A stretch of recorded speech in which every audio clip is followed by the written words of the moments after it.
Halo semuanya, selamat datang di Comic Universe. Kali ini saya akan membahas manhwa baru yang berjudul Sword of the Anjing. Semuanya bermula di tengah-tengah perang yang kejam dengan para prajurit yang tewas berserakan di tanah. Seorang pria terluka parah karena baru saja menerima serangan yang mematikan. Holy Sword milik Ordo itu menghantam dadanya tepat di tengah. Melihat hal itu, para prajurit bersorak lega karena akhirnya mereka berhasil mengalahkannya. Pria yang tergeletak itu dikenal di mana-mana sebagai iblis benua. Namanya Archimon, Black Mage terkuat di antara semuanya. Menyadari ajalnya sudah dekat, sang penyihir merasa dirinya akan segera lenyap. Sudah 10 tahun lamanya perang yang melanda seluruh benua ini berlangsung. Dia memperkuat pertahanannya mengantisipasi serangan ini, namun pada akhirnya dia gagal. Melihat tumpukan tulang belulang, dia menerima bahwa inilah kekalahan terakhirnya, dan orang yang bertanggung jawab atas semua ini adalah seorang kenaik bernama Berkel Renland. Namun pemimpin para kenaik itu mengatakan bahwa dia tidak meraih kemenangan ini sendirian. Dia menyebutkan bahwa tak terhitung orang bertempur agar pedangnya dapat mencapai dirinya. Kemudian sang pahlawan meminta Archimon untuk menyerah demi kedamaian semua orang. Sang necromancer menjadi marah dan berteriak pada kenaik itu agar diam. Dia menuduhnya hanya menonton sementara wabah merenggut nyawa orang-orang tak bersalah. Menurut si penyihir, semua kenaik itu lebih buruk dari binatang, dan dia mengakhiri pidatonya dengan menyebut setiap satu di antara mereka sebagai hipokrit. Pada saat itu, aura hijau mengelilingi Archimon saat dia bersiap bertarung. Para prajurit terkejut melihat bahwa dia masih memiliki kekuatan. Bahkan dalam keadaan itu, musuh masih bisa menggunakan nekromansi. Rekan-rekannya mengatakan itu berbahaya, tetapi Berkel hanya menyuruhnya berhenti. Dia mengungkapkan bahwa 20 juta orang tewas dan berubah menjadi pasukan si penyihir. Archimon tidak peduli dan mengatakan sang kenaik tidak boleh begitu bodoh. Berkel lalu menuduhnya hanya mencari balas dendam untuk rakyatnya. Archimon menantangnya untuk mengatakan bahwa dia salah, tetapi Berkel tetap diam. Kemudian sang kenaik berkata bahwa hanya ada satu alasan baginya berada di sana. Dia menatap lawannya dengan tatapan serius dan tekad yang kuat. Dengan pedangnya yang bersinar, dia berkata bahwa semuanya demi masa depan anak-anak. Tubuh Archimon membeku sejenak saat mendengar kata-kata itu. Pahlawan itu berkata dia harus menyerahkan harapannya kepada generasi berikutnya. Pada saat itu, Archimon melihat bentuknya yang terkorupsi terpantul di mata sang kenaik, dan dalam tatapan itu, dia melihat pantulan dirinya sendiri. Itu adalah mata yang murni dan adil milik seorang kenaik, sangat berbeda darinya. Berkel lalu bersiap menyerang demi keturunannya. Archimon yang benar-benar terguncang akhirnya jatuh berlutut. Berkel lalu mengainkan pedangnya untuk memberikan pukulan terakhir. Namun tiba-tiba Berkel tersandung dan pasukannya menjadi khawatir padanya. Archimon memegang pedang baru dan rune gelap dan mengatakan satu hal terakhir. Dia bertanya pada Berkel apakah sang kenaik memiliki kata-kata terakhir. Archimon lalu berkata dengan senyuman bahwa tidak semudah itu mengalahkan seseorang seperti dirinya. Meskipun terluka parah, dia tampaknya masih memiliki trik di lengan bajunya. Tiba-tiba energi gelap meledak dari tubuhnya dan mengarah ke Berkel. Kenaik itu terlempar jauh oleh kekuatan sihir yang dilepaskan. Mata Archimon bersinar dengan kekuatan aneh dan misterius. Dengan pedang di tangannya, dia bersiap untuk tindakan balas dendam terakhirnya. Ledakan cahaya terjadi dan para prajurit merayakan kejatuhan musuh. Berbaring di tanah, Archimon merasakan dampak serangan terakhir. Sementara para prajurit merayakan kemenangan, kesadarannya memudar. Matanya perlahan tertutup dengan pandangan kabur akan seseorang di depannya. Dan begitu saja, perang panjang selama 10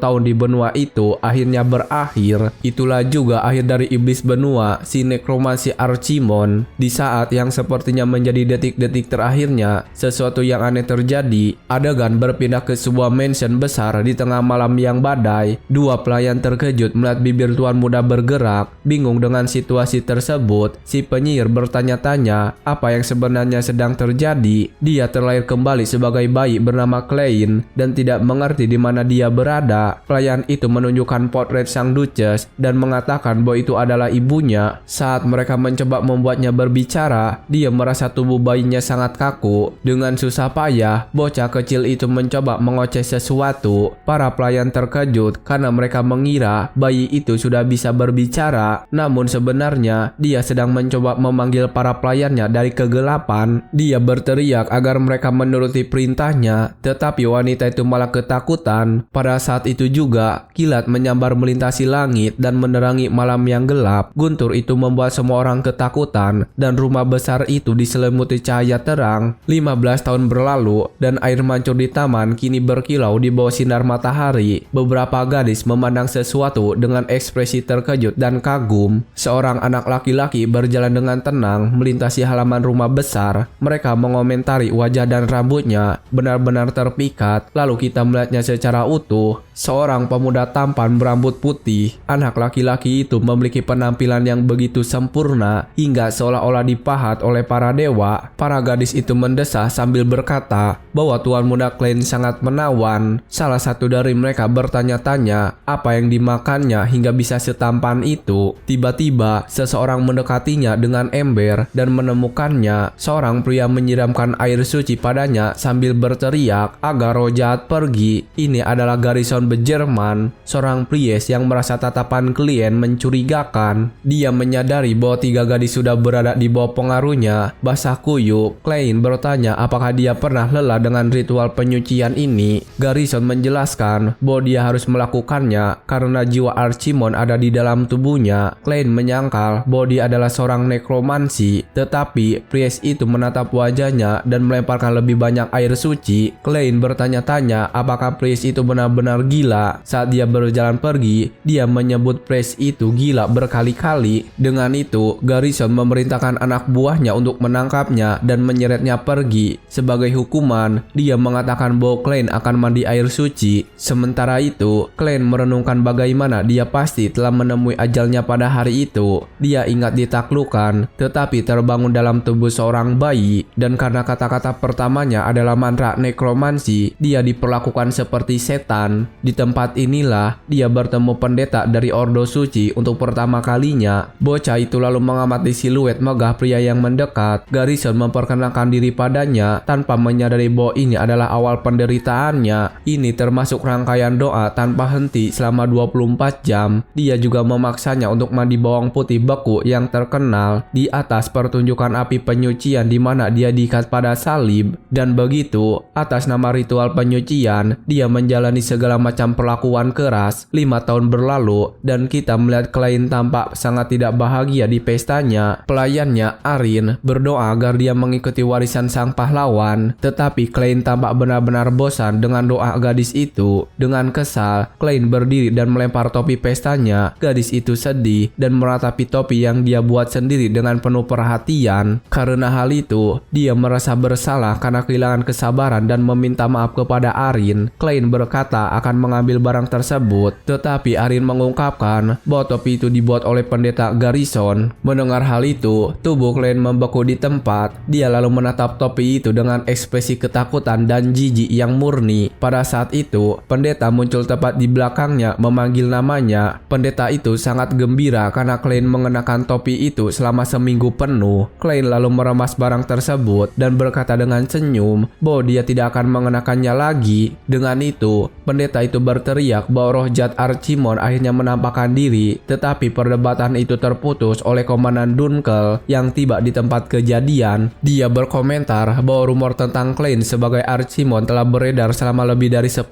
tahun dan bahwa Ordo telah menyatakan tidak ada keanehan pada Klein. Garrison segera melepaskan Klein dan setuju dengan Komandan Dunkel. Duduk di lantai, Klein menyadari bahwa pendeta mengabaikannya, tetapi menuruti perintah komandan. Dari situ, dia mengerti bahwa pendeta itu tahu persis cara bermain politik. Pendeta itu lalu berbalik dan perlahan mulai berjalan menjauh dari aula. Namun dia berkata, selalu ada kemungkinan sesuatu terjadi di masa depan. Dengan peringatan itu, pendeta itu akhirnya mengucapkan selamat tinggal dan pergi. Namun, dia kembali untuk memperingatkannya bahwa ritual berikutnya akan diadakan pada hari Jumat. Anak laki-laki itu marah, sementara pendeta melambaikan tangan sambil berkata, "Sampai jumpa nanti." Ditinggal tinggal sendirian, Klein memukul sofa, benar-benar frustasi dengan situasi tersebut. Dia bertanya-tanya bagaimana pria itu bisa memperlakukan seseorang dengan buruk dan tetap menjadi seorang pendeta. Dengan handuk di tangannya, Arin bertanya apakah dia benar-benar bukan Archdemon lagi. Klein dengan tegas menyangkalnya dan mengatakan dia bahkan tidak ingin mendengar nama itu. Tetapi dalam pikirannya, dia tahu dia tidak bisa mengungkapkan kebenaran. Sejak dia terlahir kembali, kehidupannya selalu diawasi ketat karena rumor ini. Dan akibatnya, dia pun dikurung di sebuah biara selama 7 tahun. Klein bertanya apa itu eksekutor dan apakah itu seseorang yang berpangkat tinggi. Dengan raut wajah serius, pria di sampingnya mulai menjelaskan, ini adalah gelar yang diberikan kepada yang terkuat dalam Ordo, kata pria itu yang membuatnya terkejut. Hampir tidak ada yang bisa menghadapinya kecuali Duke dari keluarga Klein. Terkesan dengan kekuatan keluarganya, Klein bertepuk tangan dengan antusias. Dia lalu bertanya siapa Duke terkuat dalam keluarganya. Pria itu mengatakan Duke ke-7 luar biasa, tapi yang pertama adalah yang terkuat. Klein terkejut karena ayahnya adalah Duke ke-7 dari garis keturunan itu, tapi Klein mengatakan yang pertama tetap yang terkuat di antara mereka semua. Pria itu terdiam oleh keyakinan tuan muda. Dia lalu setuju dengan pendapat anak itu hanya untuk menyenangkan hatinya. Arin menyadari bahwa Klein tak henti-hentinya menatap potret di dinding. Dunkel lalu merenung bagaimana tak ada yang bisa membayangkan hal itu. Dia ingat bahwa sudah 200 tahun sejak Duke pertama mendirikan rumah itu dan anak itu menyadari dia masih tak bisa percaya apa yang terjadi. Dia lalu memandang potret-potret semua Duke yang mendahuluinya. Akhirnya dia menatap potret Duke pertama dan terkuat di antara mereka semua. Duke pertama keluarga Renland tak lain adalah Berkel. Archnecromancer itu terlahir kembali sebagai keturunan pria yang mengalahkannya. Archimon mengingat momen saat dia berteriak menyebut nama lawannya sebelum jatuh dalam pertempuran. Saat itu, kenagi yang kuat itu mengungkapkan alasan utama dia pergi ke tempat itu. Pahlawan itu menyatakan bahwa semua itu hanyalah untuk melindungi masa depan anak-anak yang tak bersalah. Dengan pukulan mematikan itu, Archimon terjatuh dalam kekalahan ke tanah yang dingin dan bersalju. Pada saat itu, Klein terbangun dengan terkejut di tempat tidurnya setelah mimpi buruk yang mengerikan. Terengah-engah, dia berusaha mengatur napas sambil duduk di atas kasur empuk kamarnya. Bocah itu mengeluh tentang mimpi buruk itu, mengenai kehidupan masa lalunya sebagai penyihir hebat. Di masa lalu, dia menjadi gila karena amarah dan hampir menghancurkan seluruh benua menggunakan sihirnya. Tetapi dia akhirnya dikalahkan oleh kenag itu dan terlahir kembali 2 abad kemudian di masa depan. Sambil menarik rambut putihnya, dia menggerutu bahwa dia tak pernah terbiasa dengan penampilan barunya ini. Tiba-tiba, suara suram dari pintu menunjukkannya bahwa Klein kembali berbicara dalam tidurnya. Sambil tersenyum dengan cara yang menyeramkan, pendeta itu menggoda Klein tentang kenangan masa lalunya. Berusaha mengabaikannya, Klein berkata dia hanya lelah, dan saat itulah pelayannya berlari masuk. Arin masuk dengan panik, mengklaim dia mendengar semua yang dia katakan saat tidur. Dia mengulang kalimat-kalimat jahat itu sementara tuannya panik, memohon padanya untuk diam. Lalu kepala pelayan muncul di ruangan, memberitahu mereka bahwa pemeran pedang akan segera dimulai. Dengan aura yang membara, pendeta itu menyatakan bahwa sesi pembersihan Klein harus digandakan. Menutup mulut pelayannya, Klein gemetar karena marah atas hukuman yang tidak adil ini. Di luar mansion, dia menghina pria itu dalam hati, menganggapnya gila total. Sambil berjalan di lorong-lorong megah, Klein bertanya kepada para pelayan tentang acara pedang ini. Kepala pelayan menjelaskan bahwa sang Duke sendiri yang memerintahkan kehadiran Klein di upacara keluarga. Terkejut mendengar ayahnya memanggilnya, dia mengambil sapu tangan yang diserahkan oleh pekerja muda itu. Pria tua berjenggot itu merebut kain dari gadis itu dan memarahinya karena mengganggu tuan muda. Tetapi Klein membela gadis itu dan memberinya kue, membuatnya sangat bahagia saat memakannya. Menatap lampu gantung besar, dia mencoba memahami alasan dibalik undangan mendadak ayahnya. Kemudian, pelayan itu mengungkapkan bahwa beberapa kerabat dari cabang keluarga datang berkunjung. Dengan alis berkerut, Klein segera memahami situasi menjengkelkan yang menantinya. Pada saat itu, kerabat-kerabat sombong itu muncul di ruang tamu dan langsung menyadari kehadiran Klein. Kelompok itu mulai mengejek Klein, sengaja memanggilnya dengan nama penjahat tua itu. Mereka tertawa mengingat bahwa dia menghabiskan 7 tahun lamanya merana di sebuah biara. Klein mengamati para rakus dari cabang utara yang hanya datang untuk makan gratis. Selanjutnya, dia menatap tajam seorang gadis pirang sombong yang merupakan bagian dari kerabat barat. Gadis itu menunjukkan sikap superioritas yang tinggi sambil menilai semua orang di sekitarnya, mengabaikan ejekan mereka. Klein berjalan melewati mereka begitu saja, membuat yang lain kesal. Salah satu sepupunya kehilangan kesabaran dan bertanya apakah si pecundang itu akan terus mengabaikan mereka di rumah mereka sendiri. Bangsawan sombong itu berteriak marah, sementara Klein merasa lucu melihat mereka bertingkah seolah-olah tempat itu milik mereka. Dengan tatapan dingin, Klein menyatakan bahwa dia bahkan tidak repot-repot mengingat nama orang-orang seperti mereka. Dia menyadari bahwa keluarga utama sedang hancur berantakan karena para pendatang baru begitu tidak menghormatinya di sana. Tiba-tiba perhatian beralih ke arena di mana dua pemuda pedang sedang berlatih dengan intens. Seorang pemuda berambut ungu bersiap melancarkan serangan, marah terhadap lawannya selama duel bersenjata. Anak laki-laki berambut ungu itu tidak bisa menahan tekanan dan terjatuh telentang dalam kekalahan. Marah dengan situasi itu, dia menyuruh lawannya untuk berhenti menahan diri dan bertarung dengan serius. Anak laki-laki berambut pirang itu memblokir serangan-serangan itu dan menyatakan bahwa pertandingan di antara mereka sudah berakhir. Dengan senyuman percaya diri dan menunjukkan ketenangan murni, dia berkata dia tidak perlu melanjutkan pertarungan itu. Anak jenius bernama Delaine Renland, kakak tiri Klein, membuktikan keunggulannya. Klein menyaksikan pertarungan itu sambil menyadari bahwa bakat anak inilah yang menopang nama keluarga. Dengan tak terkendali, lawannya menyerang lagi sambil berkata kali ini akan berbeda. Dengan mata yang berkilau ungu, Klein mengamati keterampilan kedua petarung. Delaine menyerang ke depan dengan pedangnya, tetapi lawannya berusaha membalas serangan dengan segala cara. Dengan mudah menghindari serangan dari atas, Delaine tetap mengendalikan situasi yang terbungkus energi emas. Dia mengejutkan lawannya dengan bergerak cepat menggunakan teknik khusus. Klein memperhatikan segalanya dan mengamati gerakan saudaranya menggunakan mata sihirnya, memfokuskan diri pada setiap detail. Dia menganalisis kecepatan Delaine sambil menyesuaikan langkah kaki dan energinya. Dia mengamati momen tepat saat Delaine melompat dengan kuat menggunakan ujung kakinya. Marah karena penghinaan,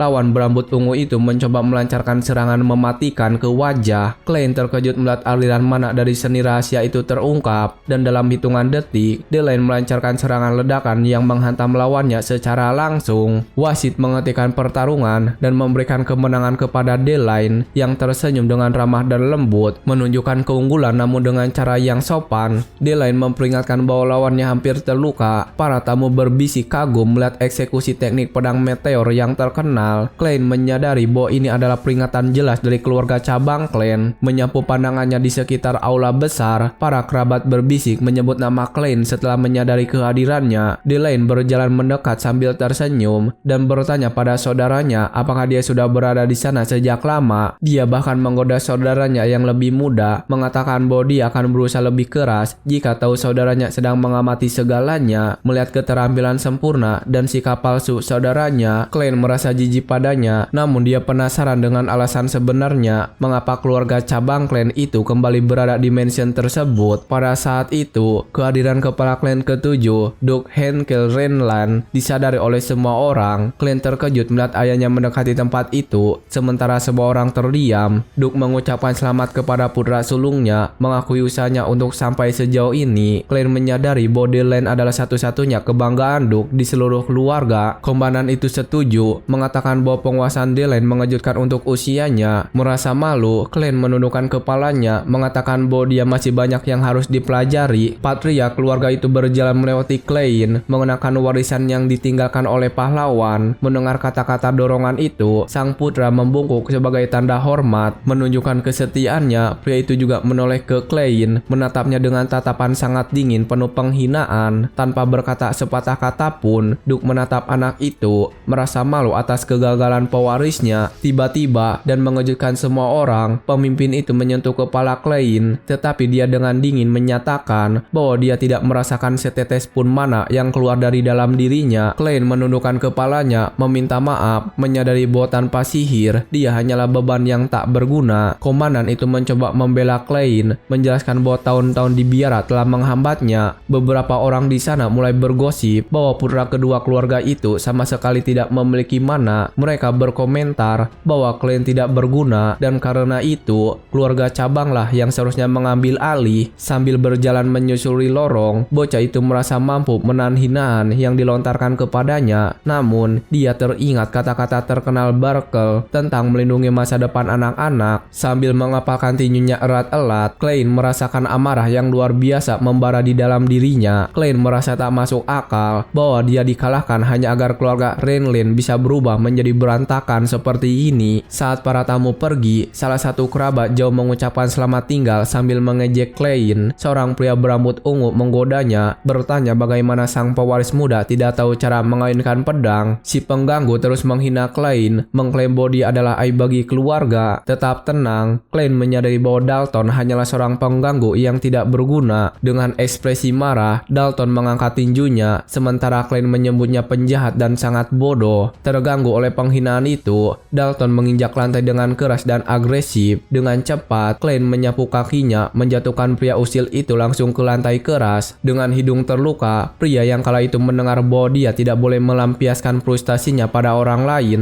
Dalton kehilangan kendali dan berteriak bahwa Klein hanyalah seorang pengasingan tanpa ibu. Hal ini membuat Klein memalingkan kepalanya dengan tatapan berkilau dan mengancam penuh amarah. Melihat ekspresi menakutkan itu, Dalton membeku ketakutan, langsung berkeringat dingin. Klein merenung bahwa masalah sebenarnya adalah kompleks superioritas menjijikan orang-orang itu. Dengan sihir mengalir di nadinya, Klein bertanya-tanya bagaimana Klein itu bisa jatuh sedemikian rendah. Dia mengingat citra ilahi sang pahlawan yang mengalahkannya, menyesali keadaan keturunannya. Pada saat itu, komandan tiba di lorong, menyuruh Dalton yang terluka itu untuk berhenti membuat keributan. Berdiri tegak, sang kenaik memperingatkan bahwa dia tidak akan mentolerir penghinaan lebih lanjut di sana. Dalton menggertakkan giginya, berkeringat karena marah, tapi tak berani membantah perintah yang diberikan. Membalikkan badan, Dalton menyuruh pewaris itu bersyukur memiliki pengawal yang begitu melindungi. Dalton melompat pergi dengan cara yang konyol, meninggalkan kenaik itu bingung dengan adegan tersebut. Komandan meletakkan tangannya yang kokoh di gagang pedangnya, memastikan area itu aman. Klein hanya menatap sikap bawahannya dengan pandangan yang agak jauh. Memecah keheningan, Klein memanggil kenaik, bertanya apakah dia memiliki pedang cadangan. Kemudian, keduanya berjalan bersama melalui hutan gelap yang diselimuti kabut tebal. Berhenti di tempat, Dunkel menyerahkan bilah berat itu langsung ke tangan Klein. Komandan bertanya mengapa tuan muda itu membutuhkan senjata pada malam hari yang begitu larut. Memegang senjata itu, Klein mengambil posisi bertarung, mencoba meniru kakaknya. Dunkel memutuskan untuk kembali ke mansion, mengira Klein masih ingin berlatih pedang. Namun, Dunkel tahu semua usaha ini sia-sia karena Klein sama sekali tidak memiliki mana. Dia memikirkan bahwa seseorang tanpa kekuatan sihir tidak akan pernah bisa menjadi kenaik kekaisaran. Mengayunkan pedang di udara, Klein fokus pada latihan meskipun dia tidak bisa menggunakan seni rahasia. Klein menutup matanya, mengingat dengan sangat jelas gerakan yang dia saksikan di arena. Dengan fokus, dia mengulangi gerakan kaki yang luar biasa persis seperti yang dilakukan kakaknya. Dengan lompatan sempurna, dia menyinkronkan waktu lepas landas dengan tepat, meniru teknik brilian itu. Aura ungu melingkupi pedang tajam saat anak itu menyalin lintasan dengan sempurna. Tiba-tiba, percikan ungu mulai berkilat intens di sekitar matanya yang bercahaya. Saat itu, saat prajurit berbalik dengan cepat, merasakan perubahan mendadak di udara, dia terkejut melihat aura kuat yang terpancar dari Klein. Sang kenaik enggan percaya bahwa ini benar-benar terjadi. Pada saat itu, Klein melepaskan serangan energi ungu murni yang dahsyat ke arah batu. Namun tiba-tiba, cahaya menyilaukan melintas di pupil Klein dan memotong aliran kekuatannya. Dengan itu, seluruh aura gelap itu hancur dan lenyap terbawa angin dingin. Batu besar itu akhirnya terbelah menjadi dua, membuat sang penjaga benar-benar tercengang. Kemudian, Klein berbalik dengan tenang, memegang pedang dengan erat. Dia tersenyum takjub, menyadari bahwa dia benar-benar berhasil menggunakan teknik yang sangat kuat. Arin menatap, benar-benar terkejut dan bingung dengan pemandangan itu. Dunkel menyaksikan dengan tetesan keringat mengalir di wajahnya, tak percaya dengan apa yang dilihatnya. Tiba-tiba, adegan beralih Klein yang kepalanya terbenam dalam ember berisi air. Komandan itu lalu berkomentar bahwa Klein sudah bisa menahan napas selama lebih dari 1 menit. Sambil terengah-engah, Klein mendengar komandan itu bercanda bahwa ritual itu seolah-olah dilakukan di dalam akuarium. Klein berteriak pada penjaga yang tertawa dan mengatakan dia merasakan energi jahat berasal dari kamarnya. Pelayan meringankan rambut tuan muda, sementara seorang pelayan lain mendekat untuk berbicara dengannya. Utusan itu lalu menyerahkan surat tertutup yang memberitahukan bahwa Dalton telah mengirim undangan. Klein bertanya siapa orang bernama Dalton itu, dan pelayan itu menjelaskan bahwa dia ingin meminta maaf. Klein lalu teringat pukulan yang diterimanya dan meragukan bahwa orang bodoh itu benar-benar meminta maaf. Dengan undangan di tangannya, Klein sangat curiga terhadap situasi tersebut. Membaca undangan itu, dia menemukan bahwa undangan itu untuk kompetisi berburu dan merasa semuanya sangat mencurigakan. Klein lalu menyadari bahwa musuhnya hanya ingin alasan untuk menyeretnya keluar. Utusan itu bertanya apakah dia akan menghadiri acara tersebut, dan Klein berkata dia tidak melihat alasan untuk menolak undangan itu. Dengan tatapan yang teguh, Klein berkata bahwa di atas segalanya dia memiliki trik di lengan bajunya. Dia mengungkapkan bahwa dia memiliki kartu as di lengan bajunya saat kamera fokus pada pedang yang bersandar di dinding. Klein secara mental mengulang gerakan pedang yang dilihatnya digunakan oleh saudaranya beberapa hari yang lalu, dan dalam prosesnya dia akhirnya menyadari sesuatu yang sangat penting tentang dirinya. Dia menyadari bahwa dia bisa meniru sempurna setiap keterampilan hanya dengan melihatnya sekali. Utusan itu hanya menonton dalam diam menunggu jawaban pasti dari Klein. Komandan lalu berkata dia akan menyiapkan kereta untuk kompetisi berburu yang disebut-sebut itu, tapi kenaik itu berkata dia akan ikut serta, dan Klein menunjuk padanya sambil bertanya apa yang dia rencanakan. Dengan tatapan serius, Klein mengingatkan penjaga akan sesuatu yang pernah dia katakan sebelumnya. Kenaik itu lalu menjawab bahwa entah mengapa dia merasa ada yang berbeda hari ini. Dia mengatakan dia merasakan energi jahat saat kereta mereka mendekati kastil. Jalanan cukup bergelombang sehingga roda kereta bergetar tanpa henti. Di dalam kereta, pelayan muda merasa mual dan tidak enak badan di pangkuan kenaik. Penjaga mengatakan dia sudah memperingatkannya untuk tidak ikut sambil menawarkan bantal kepada gadis itu. Klein menjelaskan bahwa medan di hutan sulit bagi pemula. Klein menyarankan agar gadis itu tidur agar merasa lebih baik. Penjaga terharu oleh kebaikan itu, tetapi Klein dengan cepat mengatakan bahwa bantal itu untuk Arin. Terlalu dalam pikirannya, Klein hanya mengamati pemandangan di luar jendela, menatap hutan. Dia merenung bahwa tempat ini juga telah banyak berubah seiring waktu. Dia mengingat bahwa 200 tahun yang lalu, tempat ini tertutup salju dan sisa-sisa orang tewas. Klein mengamati landscape yang berubah dengan tatapan yang sangat melamun. Dia mengingat sang pahlawan dan yakin bahwa Berkelah yang menjadikan tempat ini lebih baik. Pada saat itu, salah satu penjaga membuka pintu kereta sambil memanggil tuan muda. Penjaga itu mengumumkan bahwa mereka akhirnya tiba di kediaman keluarga Cornwell yang sangat besar. Saat turun dari kereta, Klein bertanya-tanya apakah disinilah Dalton tinggal. Dia menyadari bahwa mansion itu lebih mewah daripada milik keluarganya sendiri. Dia berpikir bahwa untuk sebuah kompetisi anak-anak yang sederhana, mereka pasti memiliki banyak uang untuk dihabiskan. Tiba-tiba, dia mendengar suara familiar yang memanggil namanya dan menarik perhatiannya. Dalton mendekat dengan anjing-anjing burunya dan bertanya apa yang dipandang oleh Klein. Dia membanggakan bahwa mansion itu dibangun dengan uang yang diambil dari keluarga dan menghina anak itu. Salah satu anjing besar itu menggeram marah sambil meneteskan air liur di tanah. Klein memperhatikan bahwa anjing-anjing itu kurus dan bertanya kapan kompetisi itu sebenarnya akan dimulai. Dalton menyebutnya tidak sabar dan mengatakan bahwa dia tahu dia akan seperti ini. Dia mengelurkan tangannya dan menyuruh saingannya untuk memperhatikan baik-baik apa yang akan dia lakukan. Dalton kemudian melepaskan seluruh kawanan anjing pemburu yang lapar dan sangat ganas. Dalton mengungkapkan bahwa dia menyebar mangsa ke seluruh penjuru gunung untuk menarik perhatian hewan liar. Dia menjelaskan bahwa indera penciuman seekor anjing yang lapar 100.000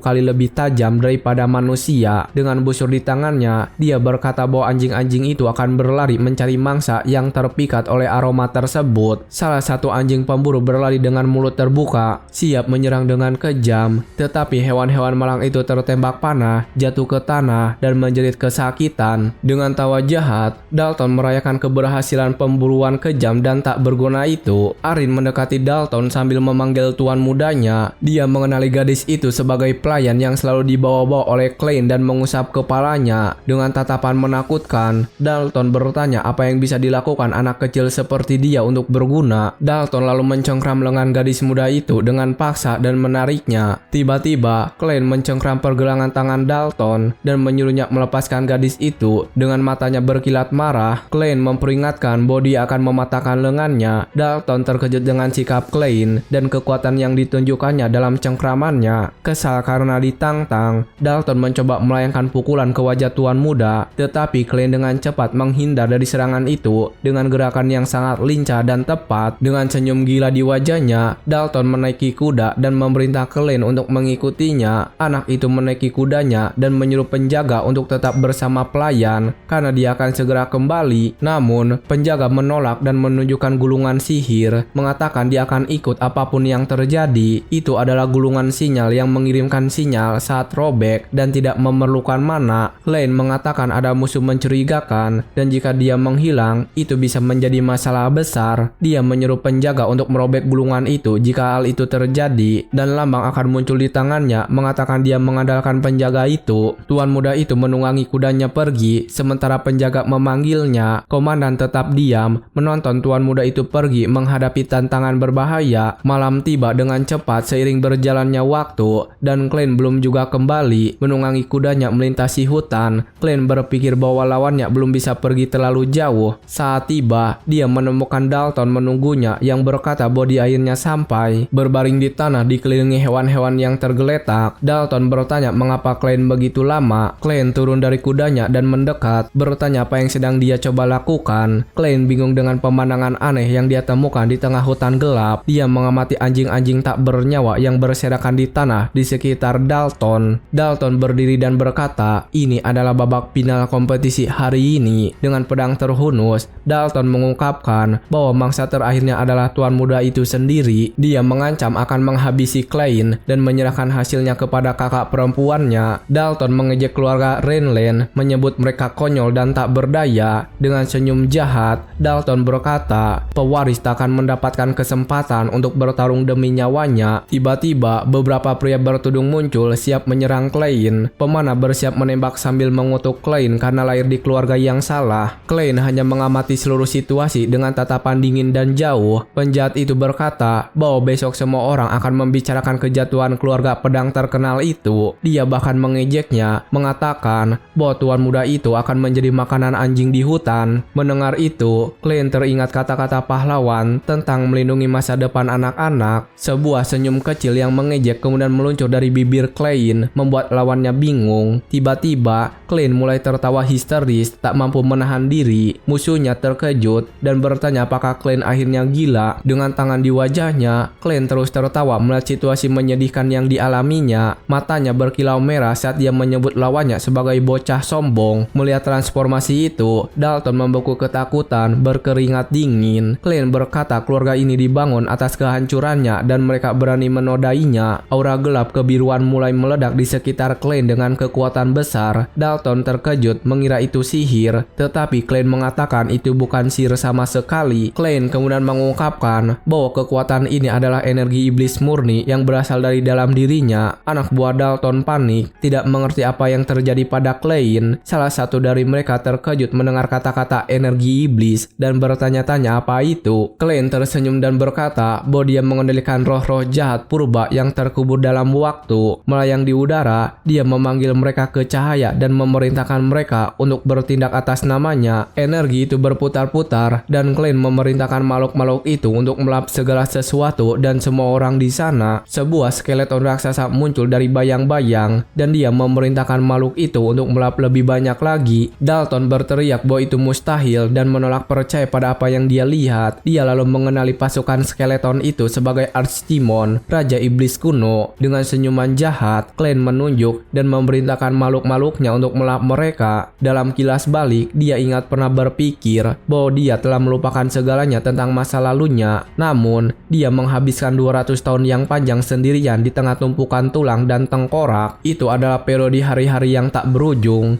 dikelilingi hanya oleh kegelapan dan para yang telah gugur. Namun, dia masih bisa merasakan gema para yang telah pergi memanggilnya di malam hari. Dia bisa mendengar suara-suara para yang telah gugur berteriak padanya dari kedalaman jurang. Perasaan dan resonasi itu adalah kenangan yang tak pernah benar-benar dia lupakan. Itu adalah perasaan nostalgia yang membuatnya mengingat siapa dirinya yang sebenarnya. Kembali ke masa kini, musuh berteriak bahwa hal itu mustahil dan ini tidak mungkin nyata. Dia mengenali mengenali pasukan skeleton dan menyebut nama terlarang Archdemon, klien tersenyum dan mengonfirmasi bahwa itulah nama yang dulu mereka gunakan untuk memanggilnya. Malam semakin gelap dan langit dipenuhi awan tebal yang mengerikan. Para pengikut bertanya-tanya apakah kisah Raja Iblis kuno hanyalah sebuah rumor. Klien berdiri tegak, sementara skeleton raksasanya bersiap untuk bertempur. Salah satu skeleton itu membesar, mata merahnya bersinar terang di kegelapan. Dalton dan anak buahnya menyaksikan pemandangan mengerikan itu dalam diam. Tiba-tiba, para tentara bayaran mulai tertawa dan mengejek skeleton-skeleton penyihir kuno itu. Mereka menyebut makhluk-makhluk itu sampah, dan klien mendengarkan dengan ekspresi gelap. Penjahat itu membanggakan diri bahwa dia telah menghancurkan ratusan skeleton seperti ini dalam misi-misi sebelumnya. Salah satu tentara bayaran berkata itu tak masalah dan menyarankan membawa tulang sebagai souvenir. Pemimpin kelompok itu memerintahkan anak buahnya untuk menangani yang menghalangi jalan mereka. Para pemanah musuh lalu bersiap menyerang pasukan skeleton. Di sisi lain, seorang pria membawa busur silang raksasa dan bersiap untuk pertempuran sengit. Pemanah itu mengarahkan busur silang besar dan kuat itu langsung ke arah klien. Dengan perintah untuk menyerang, para pemanah melepaskan hujan panah ke arah klien. Sejumlah besar panah melesat melintasi langit menuju klien dan pasukannya. Panah-panah itu dengan cepat mendekati sasaran, siap menembus tubuhnya dengan kekuatan besar. Mata klien memantulkan hujan panah yang melesat ke arahnya dengan kecepatan tinggi. Namun sebelum mengenai tubuhnya, panah-panah itu terhenti di udara seolah-olah menabrak sesuatu yang tak terlihat. Lawannya mencibir, mengira rambut klien tertembus panah dan berubah menjadi bantalan jarum. Namun setelah melihat lebih dekat, dia terkejut melihat bahwa klien tidak terluka sama sekali. Panah-panah itu dihentikan oleh perisai yang muncul secara magis di depan para skeleton. Pasukan skeleton kini dilengkapi perisai untuk melindungi diri dari serangan. Klien berkata bahwa 200 tahun adalah waktu yang lama dan tak ada yang mengenali skeletonnya lagi. Para pengikut panik saat melihat perisai yang muncul entah dari mana di tangan monster-monster itu. Klien menjelaskan bahwa hal itu akan terjadi jika mereka adalah skeleton biasa tapi miliknya berbeda. Dengan senyum percaya diri, dia berkata bahwa tengkoraknya benar-benar berbeda dari yang lain. Penjahat itu semakin ketakutan oleh pengungkapan itu dan kepercayaan diri sang tuan muda. Klien memerintahkan unit pertamanya untuk memecah formasi pertahanan dan menyerang musuh. Dia berkata akan menghancurkan mereka yang mengejek masa depan utara dengan tangannya sendiri. Kemudian dengan perintah menyerang, dia mengirim pasukannya untuk maju dengan kekuatan penuh. Skeleton raksasa itu maju dengan kecepatan tinggi, mengejutkan para tentara bayaran dengan kelincahannya. Musuh terkejut dan bertanya-tanya sejak kapan skeleton bisa berlari secepat itu. Dengan teriakan perang, pasukan skeleton menyerbu ke medan pertempuran dengan ganas. Pemimpin tentara bayaran itu berteriak agar anak buahnya tidak panik dan mempertahankan formasi. Tetapi salah satu anak buahnya dipukul dengan brutal oleh skeleton dan terluka parah. Para skeleton itu menghabisi para tentara bayaran yang menjerit kesakitan dan putus asa di medan pertempuran. Dalton merasa ngeri melihat gelombang kehancuran yang terjadi. Klien lalu memerintahkan unit kedua pemanah busurnya untuk mengepung musuh-musuh yang tersisa. Di antara pepohonan, para pemanah skeleton itu membidik sasaran dengan busur-busur mematikan dan kuat mereka. Para pemanah mayat hidup siap menembakkan kapan saja dan dengan presisi yang luar biasa. Para tentara bayaran yang selamat panik saat menyadari bahwa para skeleton memiliki senjata jarak jauh. Dengan perintah singkat dan tegas, klien memerintahkan pemanahnya untuk menembak tanpa ampun. Panah-panah mematikan itu dilepaskan dengan kecepatan luar biasa ke arah musuh. Para tentara bayaran terkena panah secara langsung dan terjatuh ke tanah, terluka parah. Mereka berteriak kesakitan saat ditembus panah para pemanah skeleton. Salah satu skeleton menyerang pemimpin tentara bayaran yang membela diri dengan pedangnya. Dalam keputusasaan, musuh itu berkata ini tidak masuk akal dan bahwa ini bukanlah skeleton biasa. Musuh menyadari bahwa jika ini terus berlanjut, mereka semua akan segera dihancurkan sepenuhnya. Dia berteriak putus asa agar anak buahnya mendengarkannya, tapi tak ada yang memperhatikannya. Seekor skeleton mendekati penjahat dari belakang, siap menghabisinya sekali dan untuk selamanya. Dengan kesal, Dalton berbalik dan menyerang skeleton itu dengan pedangnya yang tajam. Dia berhasil memenggal kepala skeleton itu dengan serangan yang presisi dan sempurna. Penjahat itu bersorak, mengira dia telah mengalahkan makhluk itu dengan menargetkan kepalanya. Namun, dengan terkejut, tubuh skeleton itu terus bergerak dan menyerangnya balik. Lawannya terkejut karena dia tahu skeleton biasa tidak akan bangkit tanpa kepalanya. Dengan senyum, klien mengingatkannya bahwa dia sudah memperingatkannya tentang skeletonnya. Dia kembali mengatakan bahwa makhluk-makhluknya berbeda saat monster itu bangkit kembali. Tulang belulang itu lalu mengambil kepalanya sendiri dari tanah dan memasangnya kembali. Klein menjelaskan bahwa inilah alasan utama dia menguasai benua ini. Penjahat itu ketakutan melihat monster itu memasang kembali kepalanya dengan tangannya sendiri. Mantan pelayan itu mengungkapkan bahwa roh yang dipanggil dengan energi iblis tidak mudah dikalahkan. Para tentara bayaran yang selamat panik dan bertanya-tanya monster macam apa ini. Mereka putus asa saat melihat tulang belulang terus-menerus bangkit kembali. Klein mengatakan bahwa dengan tubuhnya saat ini, dia hanya bisa memanggil 11 di antaranya sekaligus. Dia lalu bertanya kepada para tentara bayaran yang ketakutan, apakah mereka ingin melanjutkan pertempuran. Tiba-tiba, suara di hutan menarik perhatian semua orang ke ancaman baru dimension. Komandan dan pelayan tertawa saat berbincang di dekat air mancur. Pelayan muda bertanya apakah Tuan Muda benar-benar melakukan itu, dan penjaga mengonfirmasinya. Dia merasa lucu membayangkan kisah-kisah Tuan Muda di biara dan mulai tertawa. Komandan tersenyum dan berkomentar bahwa pelayan muda itu sepertinya sangat menyukai Tuan Muda. Dengan pipi yang memerah, dia membenarkan bahwa dia memang menyukai dan sangat menyukainya. Dia bertanya apakah penjaga tahu betapa luar biasanya Tuan Muda itu. Saat musuh memohon untuk hidupnya, dia menggambarkannya sebagai orang yang baik. Sementara seorang tentara bayaran melarikan diri dengan putus asa melalui hutan gelap. Dia menyebutnya manis saat sebuah skeleton menyerang salah satu anak buahnya dengan pedang sihirnya. Pelayan itu berkata dia bahkan berbagi kuenya dengannya saat aura gelap muncul.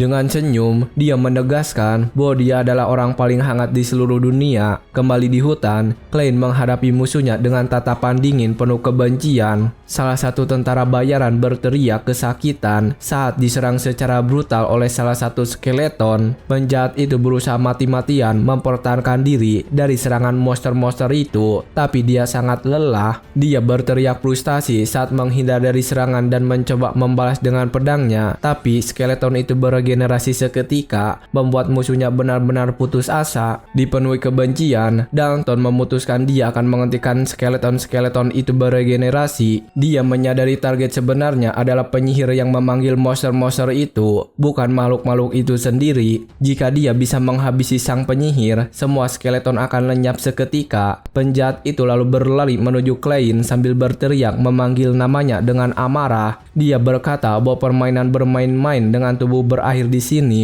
dan semuanya akan berakhir dengan kekalahan sang penyihir. Sambil mengayunkan pedangnya, dia menerjang untuk serangan terakhir sambil berteriak agar sang penyihir binasa. Namun, mata Klein berkilau ungu dan dia dengan jelas dapat merapalkan serangan musuhnya. Energi ungu berkilat-kilat di matanya saat dia melihat setiap gerakan lawannya. Dengan kekuatan matanya, dia mampu mengingat teknik-teknik yang hanya pernah dilihatnya sekali. Dia mengingat dengan sempurna teknik pedang yang digunakan saudaranya di arena beberapa hari yang lalu. Lawannya terkejut saat menyadari bahwa seni rahasia keluarga Rhineland sedang digunakan. Klein menggunakan teknik pedang meteor yang kuat melawan musuhnya. Sang penjahat yang benar-benar terkejut melihat pedangnya terbelah dua oleh serangan yang sangat cepat. Dengan tatapan dingin, Klein berkata bahwa hukuman sesungguhnya bagi Dalton baru saja dimulai. Malam menjadi tenang dan debu pertempuran perlahan mulai mengendap di medan perang. Dengan musuh tergeletak di tanah, Klein berkata dia benar tentang satu hal. Jika penyihir pemanggil dikalahkan, ciptaannya kehilangan kekuatannya, dan Archimon tak pernah mengatasi kelemahan ini. Klein merenungkan kekuatan nekromansi yang menggunakan energi iblis, namun justru kekuatan Rhineland lah yang memungkinkannya melalui kemampuan unik ini. Darah musuhnya telah memperkuatnya, membuatnya lebih kuat dari sebelumnya. Terbaring di tanah, penjahat itu bingung dan Klein berkata dia tak bisa lagi mengabaikan ini. Lawannya bertanya apa maksudnya, namun tak mampu bergerak untuk bereaksi. Klein menatapnya dengan pandangan superior penuh penghinaan terhadap musuhnya yang kalah. Dengan napas terakhir, penjahat itu ambruk dan Klein berkata pada Berkel untuk menunggu saja. Dia bersumpah akan membangun kembali rumah yang hancur ini dengan tangannya sendiri dan tekadnya. Tiba-tiba, musuh itu terbangun di tempat gelap dan bertanya-tanya di mana dia sekarang. Dia tak bisa melihat apapun dalam kegelapan dan merasakan sesuatu yang aneh di tangannya yang terikat. Dia menyadari pergelangan tangannya terikat oleh belenggu logam tebal dan berat. Ketakutan, dia mendapati dirinya duduk di kursi penyiksaan berujung duri dan rantai. Saat sosok bayangan mendekat dan berkata bahwa penjahat itu akhirnya terbangun dari tidurnya, itu adalah Klein yang mengungkapkan bahwa inilah tempat jiwa-jiwa pergi setelah mereka meninggal. Lawan itu terkejut mengetahui bahwa dia berada di alam baka yang diciptakan oleh Archimon. Klein mengingatkan bahwa Dalton menghabiskan hidupnya menyiksa anjing untuk kesenangan selama perburuan. Dia melakukan kejahatan di bawah kedok berburu dan menikmati penderitaan orang lain. Klein mengatakan dia mengingat senyum di wajah penjahat itu saat melakukan semua ini. Dalton putus asa dan berteriak agar segera dibebaskan, tetapi diabaikan oleh Klein. Tiba-tiba Dalton teringat sesuatu yang penting dan terdiam sejenak. Dia mengingat dirinya tertusuk pedang Klein dan seharusnya sudah tak bernyawa. Dia bertanya-tanya bagaimana bisa dia baik-baik saja setelah dikalahkan dalam pertempuran. Klein menjelaskan bahwa Dalton sudah tiada dan dia hanya mengembalikan karma dari hidupnya. Dengan aura biru di tangannya, Klein berkata tak masalah apakah Dalton mempercayainya atau tidak. Yang penting adalah waktunya telah tiba baginya untuk menebus semua dosa masa lalunya.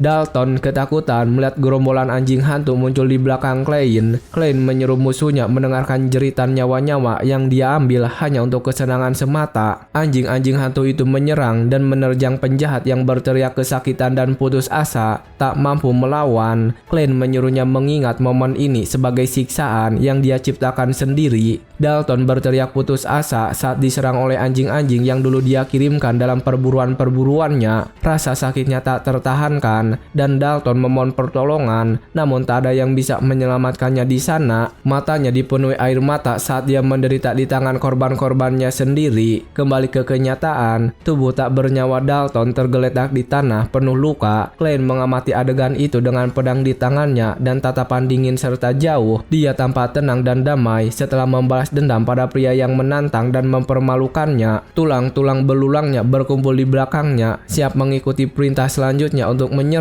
Klein berbalik ke makhluk-makhluknya dan berkata dia perlu memberi hadiah kepada mereka karena telah menjawab panggilannya. Dia berjanji akan memecahkan kutukan yang mengikat mereka dan akhirnya membebaskan mereka dari keberadaan ini. Cahaya hijau terang menyelimuti skeleton-skeleton itu yang mulai hancur menjadi partikel-partikel. Klein menyaksikan dalam diam saat makhluk-makhluknya dibebaskan dan menghilang. Dia merenungkan kematian dan bertanya-tanya mengapa serta untuk tujuan apa dia kembali ke kehidupan. Istirahat terakhir adalah saat tulang-tulang hancur dan tersebar terbawa angin tanpa meninggalkan jejak. Tiba-tiba sosok bertudung mendekat dan berkata bahwa dia terkejut melihat Klein menggunakan ilmu nekromansi. Klein bertanya-tanya apakah pria itu melihat semuanya dan mempertanyakan siapa dia serta apa yang diinginkannya. Orang asing itu berkata bahwa tidak perlu baginya untuk tahu siapa dirinya, lalu tersenyum penuh misteri. Dengan aura hijau di tangannya, pria bertudung itu mulai menggunakan sihirnya sendiri. Dia berkata bahwa Klein tidak akan mengerti sekalipun dia menjelaskannya, lalu mulai menghidupkan kembali para prajurit yang telah tewas. Mayat-mayat tentara bayaran yang tewas mulai bangkit di bawah kendali sang ahli sihir kematian. Mata para mayat yang bangkit itu bersinar hijau saat mereka menjadi boneka si pria asing. Pria bertudung itu meraih mayat-mayat itu dan mengangkatnya dengan sihir gelapnya yang kuat. Klein menyadari bahwa pria itu menggunakan seni kebangkitan untuk mengendalikan arwah-arwah yang telah meninggal. Si pria asing mengungkapkan bahwa Dalton mungkin telah gagal, tetapi mayat-mayat mereka tetap berguna baginya. Dengan tawa jahat, sang nekromansi menghilang, membawa serta mayat-mayat para tentara sementara bayaran.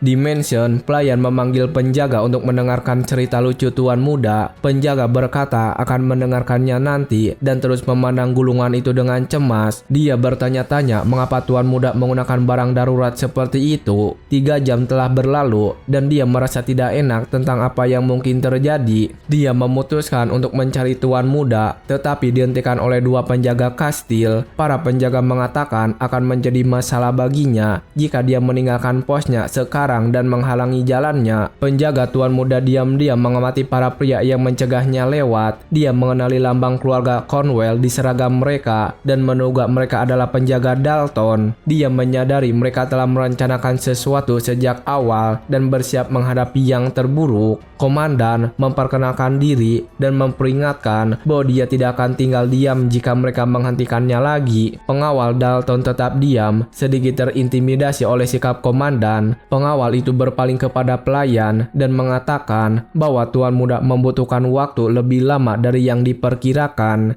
Dia meminta Arin kembali ke mansion bersama pendeta yang ikut dalam perjalanan mereka. Salah satu pengawal memberitahunya bahwa pendeta telah pergi dengan ekspresi yang sangat serius. Komandan mengingatkan peringatan Klein dan menyadari bahwa insting pendeta itu benar. Dia naik kudanya dan bersiap mengejar tuan muda secepat mungkin. Dengan gulungan di mulutnya, dia merobeknya, yakin bahwa semua ini bukan kebetulan. Dia menunggangi kudanya dengan kecepatan tinggi, yakin bahwa sesuatu yang sangat buruk telah menimpa tuannya. Di hutan, Clint berhadapan dengan pasukan mayat hidup si penyihir nekromansi yang misterius. Dia berpikir energi iblisnya telah habis dalam pertempuran sebelumnya, dan dia tak bisa menggunakan nekromansi. Dengan tetesan keringat, dia menyadari tak akan bertahan lama dalam tubuh lemah ini. Si penyihir nekromansi memerintahkan pasukan undeadnya untuk maju dan menyerang Clint tanpa ampun. Pasukan undead berlari menuju Clint dengan misi untuk menghabisinya. Clint mengejek Necromancer, berpikir dia bisa mengalahkannya hanya dengan menggunakan sihir yang sama. Tiba-tiba, lambang dari gulungan sihir bersinar terang di tangan Clint. Undead musuh mulai berteriak dan meringis kesakitan akibat cahaya terang itu. Dengan senyuman, Clint berkata bahwa Necromancer sudah tamat untuk saat ini. Pria bertudung itu terkejut dan tidak mengerti apa yang terjadi pada undead-undeadnya. Cahaya emas yang kuat meletus dari tanah melingkupi seluruh medan pertempuran. Tiba-tiba, pendeta yang menyertai Clint muncul dan menyerang makhluk tak bernyawa dengan cahayanya. Dengan mata yang berkilau emas, pendeta memanggil cahaya untuk membersihkan yang telah jatuh. Undead itu hancur total oleh cahaya suci dan berubah menjadi debu. Pendeta berkata bahwa tuan muda bisa beristirahat dengan tenang sekarang karena dia akan menangani semuanya. Necromancer terkejut dengan kemunculan pria itu yang tak terduga dan bertanya siapa dia. Pendeta itu menatapnya dengan tatapan serius dan tegas, siap bertempur.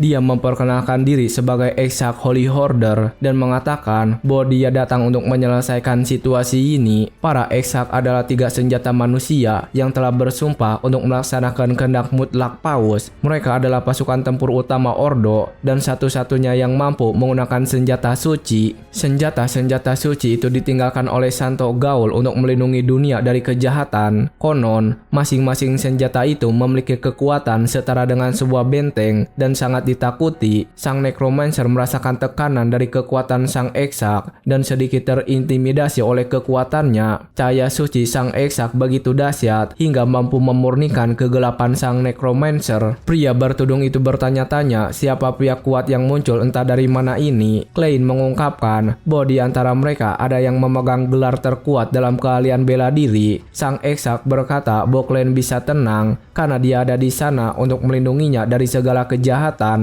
Undead yang tersisa menggeram dan maju menyerang pendeta dengan amarah dan kebrutalan, tetapi mereka dengan mudah dikalahkan oleh cahaya suci penyuci sang Exarch. Makhluk tak bernyawa itu menjerit kesakitan saat tubuh mereka terbakar oleh cahaya ilahi. Pendeta itu menggunakan kitab suci untuk menyalurkan kekuatannya dan menghancurkan musuh-musuhnya. Dia menyuruh para pendosa untuk mendengarkannya saat dia menyerang mereka dengan sihir suci. Dia menyuruh mereka mencari pengampunan dan berdoa untuk jiwa mereka sebelum terlambat, dan dia akan memberikan mereka pembaptisan api untuk membersihkan semua dosa mereka. Undead itu menjerit kesakitan. Mereka sepenuhnya dilahap oleh cahaya suci Exarch. Pendeta itu menginjak tanah dengan keras dan gelombang energi emas menyebar di seluruh lapangan. Bumi bergetar karena kekuatan Exarch dan para undead terlempar jauh oleh hantaman itu. dengan pukulan terakhir, dia menghabisi semua undead dan berkata bahwa ini adalah belas kasihan, dan dengan cahayanya, dia berkata ini adalah penghakiman akhir bagi jiwa-jiwa yang tersesat. Nekromansi terkejut oleh kegilaan ini dan bertanya-tanya mengapa seorang eksak ada di sini. Kekuatan pendeta begitu mendominasi hingga melemparkan pria bertudung itu terbang. Musuh itu berteriak frustasi, mengatakan ini bukan yang mereka katakan akan terjadi dalam misi ini. Dia mengeluh bahwa kekuatan semacam ini adalah kebohongan besar dan mencoba melarikan diri dari tempat itu. Saat dia mencoba melarikan diri, topengnya terlepas, mengungkapkan identitas rahasia yang sebenarnya. Tetapi pendeta muncul di depannya dan bertanya kemana dia akan pergi sekarang. Dalam keputusasaan, Necromancer berteriak kesakitan dan penderitaan saat pikirannya diserang oleh pendeta. Dia tidak bisa bernapas, tetapi Eksak berkata doa belum selesai dan dia seharusnya bersyukur. Dia menyuruh pria itu bersyukur atas hukuman yang dijatuhkan padanya oleh cahaya ilahi. Atas nama cahaya, pendeta itu mengeksekusi nekromansi dengan pukulan terakhir yang menyucikan. Tubuh pria itu berubah menjadi debu dan Klein menyaksikan adegan itu dengan saksama. Salah satu mata nekromansi itu jatuh ke tanah dan berguling ke dekat kaki tuan muda. Klein membungkuk untuk mengambil mata itu dan menatapnya dengan tatapan serius dan penuh pikiran. Dia merenung bahwa Eksak baru saja melangkah maju dan terjun ke pertempuran tanpa ragu. Hanya dengan kehadirannya dan tekanan angin, lebih dari 20 tubuh hancur. Klein terkesan oleh kekuatan luar biasa pendeta dan kekuatannya yang luar biasa. Tiba-tiba, tangan berlumuran darah mencekram bau Klein dengan kekuatan besar. Itu adalah Eksak yang mengatakan dia bergegas ke sini setelah merasakan aura nekromansi. Dia tersenyum dan berkomentar betapa anehnya peristiwa yang terjadi di sini. Pendeta itu menarik Klein dan berkata bahwa aura yang dia rasakan sepertinya bukan miliknya. Eksak menatap Klein dengan tatapan curiga dan ragu. Klein menegang, berpikir bahwa pendeta itu benar-benar orang yang aneh karena mencurigainya seperti ini. Dia menyadari bahwa jika dia membuat satu gerakan salah, Eksak akan menghabisinya di tempat itu juga tanpa ragu. Pada saat itu, penjaga tiba dengan menunggang kuda, berteriak memanggil nama tuannya yang muda dengan cemas. Dia menunggangi kudanya dengan kecepatan tinggi dan bertanya apakah Klein baik-baik saja setelah semua keributan itu. Klein terkejut melihat penjaganya tiba begitu cepat di medan pertempuran. Dia merasa tubuhnya melemah dan menyadari bahwa menggunakan nekromansi terlalu berat baginya. Melihat Klein ambruk, pengawal itu dengan putus asa berteriak memanggil nama tuannya yang tercinta. Pengawal itu berlari ke arah Klein yang tergeletak dan memeluknya dengan penuh kekhawatiran. Dia bertanya apa yang terjadi dan Klein mengatakan kakinya lemas dan meminta bantuan. Pengawal itu bertanya di mana Dalton dan Klein menjawab bahwa dia telah menghabisinya dalam pertempuran. Sebuah bunga putih yang ternoda merah bergoyang tertiup angin di malam yang gelap dan sunyi. Kembali ke kediaman besar itu, Klein menjelaskan bahwa dia melakukannya karena saingannya berusaha membunuhnya. Ayah Dalton membanting tangannya ke atas meja dan berteriak menanyakan apa yang dimaksud tuan muda itu. Cornwell menolak percaya bahwa putranya berusaha menyingkirkan pewaris tata. Dia membela putranya dengan mengatakan bahwa putranya adalah seorang pria bermartabat dan seorang kenai yang setia. Seorang pria menengahi dan mengatakan bahwa prioritasnya seharusnya adalah menemukan pelaku sebenarnya. Dia menunjukkan sebuah dokumen dan memberitahu mereka bahwa bahkan setelah interogasi yang panjang, Klein tidak mengubah ceritanya. Selain itu, ada catatan tentang 20 tentara bayaran yang dikirim oleh Sangkon sekitar waktu kejadian. Sangkon terdiam, berpikir bahwa anak buahnya yang bodoh seharusnya lebih berhati-hati. Namun, dia berkata hal itu tidak masuk akal karena Dalton adalah seorang kenai, sedangkan Klein bahkan tidak tahu cara bertarung. Para bangsawan lain setuju, mengingat bahwa Sang Duk sendiri pernah mengatakan Klein tidak memiliki mana. Sangkon berpikir kegagalan putranya tak terhindarkan, namun reputasi sendiri yang dipertaruhkan. Dia memutuskan untuk mengubah narasi dan mempertanyakan seperti apa sebenarnya karakter sang tuan muda. Dia mengingat bahwa Klein adalah putra mendiang Duchess yang dikelilingi oleh rumor aneh. Pria itu menuduhnya menjebak putranya dan penyelidikan itu menyuruhnya untuk berhati-hati dengan kata-katanya. Sangkon lalu menuduh Klein menyuap seseorang untuk membunuh Dalton dan menjebaknya. Tiba-tiba, suara yang kuat menyuruh Sangkon untuk diam dan semua orang menoleh ke arah pintu masuk. Itu adalah tuan muda yang tiba. Tampaknya tak ada batas bagi omong kosong yang mereka ucapkan. Dia menjelaskan bahwa dia bertindak untuk membela diri dan bahwa pendeta itu membantunya melawan nekromansi. Sangkon menyebutnya pembohong dan Klein menatapnya dengan tatapan menantang dan percaya diri. Dengan senyuman sinis di matanya yang berkilau merah muda, dia mempertanyakan apakah klaim bahwa dia adalah Archimon adalah fakta. Bangsawan itu merasakan tekanan dan Klein berkata bahwa dia telah bersumpah saat menghadapi Dalton. Dia bersumpah untuk membangun kembali keluarga dengan tangannya sendiri dan tidak akan membiarkan hama lain menghalangi jalannya. Tiba-tiba, seseorang mengetuk pintu, mengganggu perdebatan tegang antara kedua pria. Seorang wanita berambut pirang masuk ke ruangan dan meminta maaf atas keterlambatannya dengan kehadiran yang mengesankan. Itu adalah Laia, komandan kenaik suci Blue Spear yang datang untuk pertemuan tersebut. Klein terkejut melihatnya di sana karena dia juga hadir dalam demonstrasi Anggar. Seseorang mempertanyakan kehadirannya, tetapi sang penyelidik mengatakan bahwa dia sendiri yang memberi izin kepadanya. Dia menjelaskan bahwa Dalton memiliki riwayat misi untuk Ordo Kenaik tersebut. Oleh karena itu, dia juga berhak ikut serta dalam pertemuan penting ini untuk penyelidikan. Laia menatap Klein dengan tatapan serius dan tajam, tanpa berkata sepatah kata pun. Dia menyadari mereka telah bertatapan mata dan memutuskan dia perlu berbicara dengannya sendirian. Komandan itu meminta untuk berbicara dengan tuan muda itu sendirian dan dia bingung dengan permintaan itu. Penyelidik mengizinkan percakapan itu asalkan hanya sebentar dan Klein bertanya-tanya mengapa. Dia meminta Klein agar tidak terlalu lama dan Klein setuju untuk ikut dengan komandan. Klein merasa frustasi dengan situasi ini dan bertanya-tanya mengapa para kenaik seperti ini. Tetapi dia segera menyadari ini biasanya menjadi kesempatan unik dan sangat penting. Dia memahami bahwa alasan komandan memanggilnya adalah salah satu dari 3 hal: konfirmasi, kecurigaan, atau ujian. Klein berjalan bersama komandan dan berpikir bahwa apapun alasannya, dia akan memanfaatkan keluarga Paul Weapon dan apapun yang lain untuk keuntungannya demi rencananya. Komandan itu berjalan dengan langkah yang tegap dan percaya diri menuju sebuah ruangan pribadi. Dia berhenti dan menatapnya dalam diam sebelum akhirnya memulai percakapan. Komandan mulai berbicara kepada tuan muda dengan suara yang tenang dan memikat. Dia mendesaknya ke dinding dan bertanya apakah dia boleh menyentuhnya sebentar. Klein benar-benar terkejut dan tak bisa berkata-kata mendengar pertanyaan tak terduga itu. Laia adalah putri sulung keluarga Paul Weapon, salah satu dari 3 keluarga adipati besar di benua ini. Dalam kilas balik, kita melihat rekaman kemampuannya dalam pertempuran melawan ork-ork ganas. Dia menghadapi monster itu tanpa rasa takut dan bersiap bertempur dengan tombaknya. Dengan mata yang bersinar biru, dia menyerang musuh-musuhnya dengan kecepatan tinggi. Salah satu ork mengaum marah, tetapi dengan mudah dikalahkan oleh tombak kuat sang komandan. Dalam operasi penumpasan monster,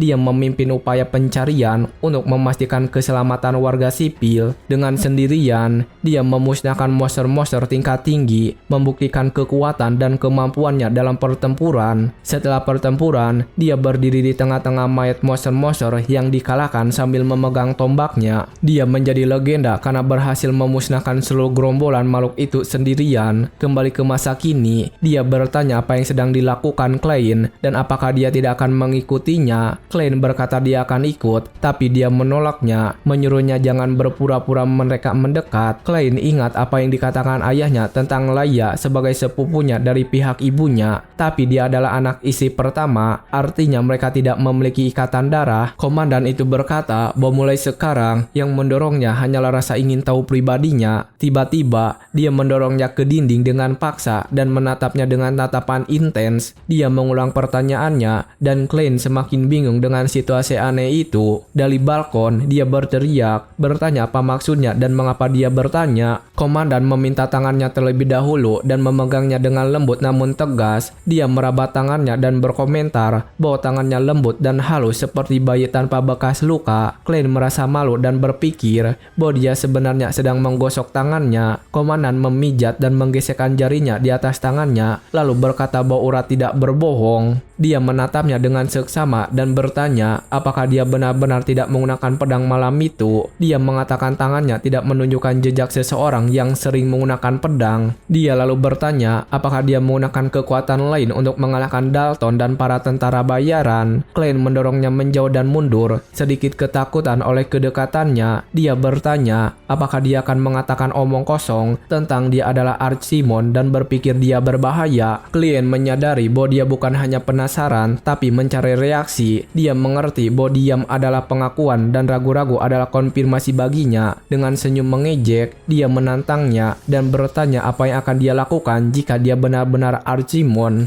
Dia tertawa dan berkata bahwa orang pendek seperti dia tidak mungkin menjadi raja iblis yang ditakuti. Klein terkejut oleh hinaan itu dan mengulang kata pendek dengan tak percaya. Dia benar-benar membeku karena terkejut oleh serangan tak terduga sang komandan. Dia bertanya apakah dia salah, tapi dia menegaskan bahwa dia tidak salah dan menawarkan untuk mengulanginya. Dia memanggilnya pendek lagi dan Klein meledak amarah karena penghinaan itu. Dia berpikir dia salah, tapi kerusakan emosional sudah terjadi dan dia terguncang. Komandan itu berkata bahwa jika dia bisa mengalahkan seorang kenaik tanpa pedang atau nekromansi, dia akan menciumnya. Klein terdiam mendengar usulan berani dan tak terduga dari komandan itu. Klein berpikir bahwa karena luka dalam yang dideritanya, dia tidak bisa berpikir rasional. Dengan bingung, dia bertanya-tanya apakah ini semacam taktik politik atau suap dari komandan itu. Dia menatap cakrawala dan berkata sudah larut dan dia harus pergi ke pertemuan. Dia menambahkan bahwa komando kami tidak akan pernah melakukan sesuatu yang begitu berani dan ceroboh. Keduanya masuk ke ruang pertemuan dan semua mata tertuju pada mereka dengan rasa ingin tahu. Klein mengakui bahwa dia terlalu percaya diri dan meremehkan situasi yang dihadapi. Dia tahu tidak ada yang akan percaya bahwa dia bertindak untuk membela diri melawan putra sang bangsawan. Penyidik bertanya apa yang mereka bicarakan berdua di ruangan di samping ruang sidang. Klein melangkah maju dan mengambil pedang yang bersandar di dinding. Dengan pedang di tangan, dia menancapkannya dengan kuat ke tanah, menarik perhatian semua orang. Semua orang terkejut dengan tindakan Klein dan menatapnya, tidak mengerti apa yang akan dilakukan.